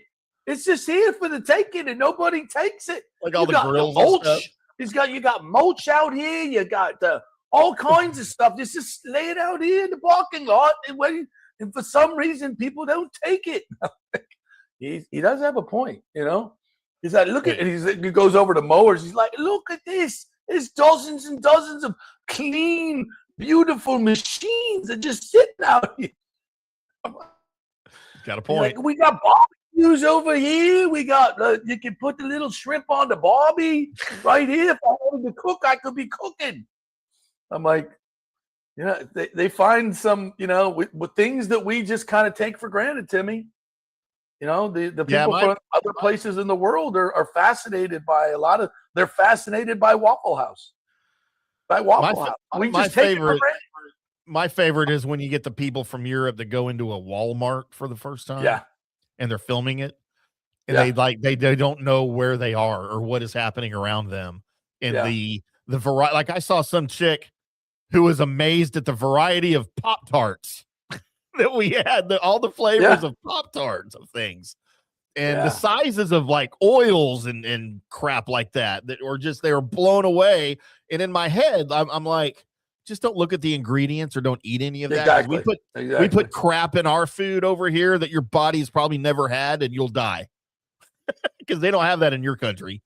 For ketchup, we have 87 ingredients. For what's sold here. Over there, they have like 4. But I mean, the parties that are going on for Team USA, this is what I love the best about it. You know, and I don't want to put it, you know, I kind of threw a wet blanket on that, us winning the World Cup. Hey, maybe we could. Who knows? Way the fervor is, just the patriotism and seeing people loving the USA, and then the players afterwards coming together to pray on the field. Oh, that's going to piss off a lot of people. Woo! Patriotism and God at the same time. Oh, that 20% is not going to be happy about that. People are losing their minds. That 20% on the left is really going to have a problem with people. They're wearing USA jerseys. They're taking a knee, and it's not for the anthem. What the hell's going on here? Jesus Christ! Hey, why is that person on their knee over there? It's not even the national anthem right now. And they're not protesting something? Good God. What have we come to here in America? What's going on? Who died? Why are we protesting? We got American athletes not kneeling for they're praying afterward. They're singing the anthem. What is going on here? Oh my Lord. It's crazy. Yeah. Speaking of the Antichrist, so a Florida man claimed he saw the Antichrist moments before troopers say he lost control of his pickup truck and crashed into another vehicle on I-75 in Hernando County. And then he is accused of trying to steal a medical helicopter that landed at the scene to take patients to an area hospital. The driver, identified as Riley Ferrer, traveling northbound on I-75 shortly after midnight on Friday when he lost control of his pickup truck. Two people inside the second vehicle suffered serious injuries in the crash. Prayers for them. Hope they're all right. They shut down the northbound lane to land the life flight. Troopers said that while fire rescue crews prepared the two patients for the helicopter, Ferrer ran past all the first responders at the scene and jumped into the helicopter and tried to take off. He was not successul. Ferrer told officials that he saw the Antichrist moments before he lost control of his pickup truck and crashed. He didn't identify who the Antichrist was, though, which I was kind of looking for that. Right. We kind of need to know. I didn't know if he was going to go Obama or Trump. But oh, yeah, which way? Which one? Which Antichrist are we going here? Pickup truck is probably Obama. So, but it could have been Trump. Who knows? One of the two for sure. That's your Florida man update of the day. All right. Anything else? John Hill says the Georgia Tech catcher is the real deal. I said the Rays need him a month ago. I think it would be great. I hope we go for him. And then we can start talking about him coming up in September. Bucs basement. Chris Cole said JP practically all but confirmed the contract is one of the big reasons he's back. He's hinted at it a lot. I didn't think that at first. We're talking about Bowles here. Yeah. I didn't think that the Bucs would keep him just because of the contract, but other people I've spoken to that would be more knowledgeable on it said that was a factor. Huh. So, which is weird. I mean, I think, if you're talking about, a franchise that's worth $6 billion and the head coach is your most important hire and you're a most important person on game day vis-a-vis the quarterback, and his track record is really bad or just average, we'll just say that it's just very average, and you don't make a change, it's either money or something else. Because if you're looking objectively at his performance, I would say point to a coach in the NFL that is over 8 seasons. What is he? 20-some games under 500. Mm-hmm. And if you just count your 4 years, including 1 and 3 in the playoffs, he's 36-36, I believe. That's the definition of average. And when one of those seasons, he had a quarterback named Tom Brady.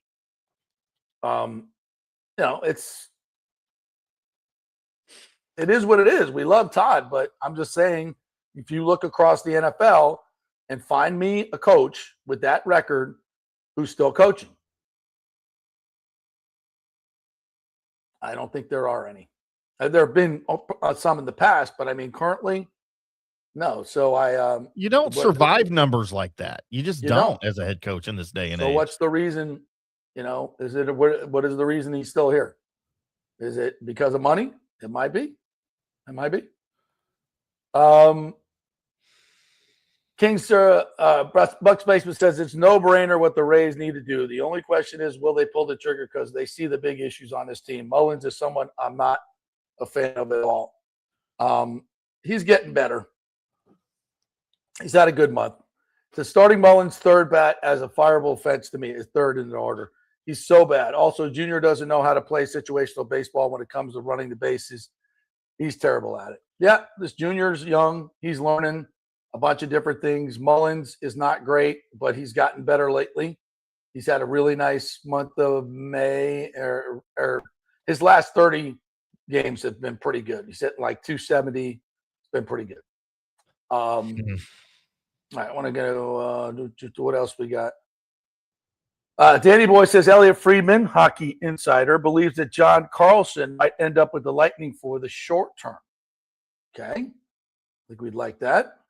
Friedman adds that it would be considerably less. His AAV may end up being higher than Raddish's, but for a shorter term. Okay. Jeremy Lowe is back in here. Good to see you again, partner. He said, I say Anzalone is underrated linebacker. Muhammad and Walker, good rotation on pass rush with Yaya and Bain. Cornerback play is the biggest question mark. Yeah, I mean, we'll see. Again, I love Anzalone's game. Over the years, it's just the age that bothers me. And if he can be, if he can be productive for the next 3 years, it's a great find, great get. Yeah, we'll see. All right, anything else we need to do here, partner? I don't see anything. A millionaire says the Rays haven't had an elite catcher in our history since Buster Posey. Listen, we passed on one generational catcher. Let's not pass on another for a high school shortstop, please. Although the high school shortstop will probably be a Hall of Famer if I say he won't be. Right. All right. Anything else we need to get to? I'm checking through the comments. I think that's it. Pooh Sheisty's in here, so I have to put him on. That this is the first time I've heard Tim say he wants to skip the D's. I don't know when what we were means. grading. No. We We got a super chat from Bucs Basement for $2. He said head coach F, shocking development. Free agent C-, draft B+, off-season C-. Yeah, I think we're close on that. I give the draft an A-. Free agency, I've upgraded from a C- to a B-. So I think I'm at B- instead. All right. Anything else? I think that's fair. JP loves checking the nasty box. Rick. Announcement about Big O show this week. Big O show tomorrow. Yep. All right, we got Big O show tomorrow. I hadn't seen if he replied on the text frame, but I'm guessing if he didn't, that means tomorrow. I'm guessing Tomorrow's Big O show time. We may have Jason Romano on since the draft is coming up. Jason is obviously agent to the Stars, XL management, so he's got a lot of big stars in the draft again. So I believe we're going to have Jason Romano on tomorrow. No, I'm sorry, Thursday. I think Jason did get back to me on that. Yeah, that'll be Thursday's show. So Big O show Tuesday and Thursday. Thursday we will do the draft show with Jason Romano. Nathan Elliott gives the Bucs a B. Could become a B+ depending on what I see in training camp practices. Now, by the way, training camp schedule is out. There's 8 public practices, I believe. Okay.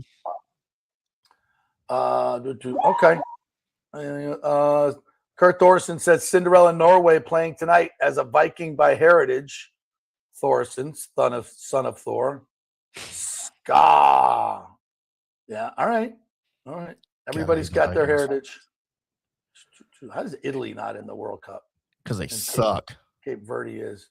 That's weird. Maybe they're picking up American football and they're focusing on that now. Yeah, maybe. John Hill says ranch dressing is the hot commodity for Euros. Yeah, did you see that? Like they're being told you can't smuggle ranch dressing back to Europe. You can't? Why not? I don't know. They're saying you can't. Can't do it. Michael LaRue says McDavid has a full no move clause. If he stays in Edmonton next season, he could walk in free agency with the Oilers getting nothing. But he would agree to go to Tampa. That's based on his comments. All right. Okay, kids, that'll do it for today. Thank you very much for joining us. Another fun day. Timmy, great job. Thank you all for participating, as always. Tomorrow we will have, I believe, Scott Reynolds coming on the show tomorrow. Talk a little Bucs with us again.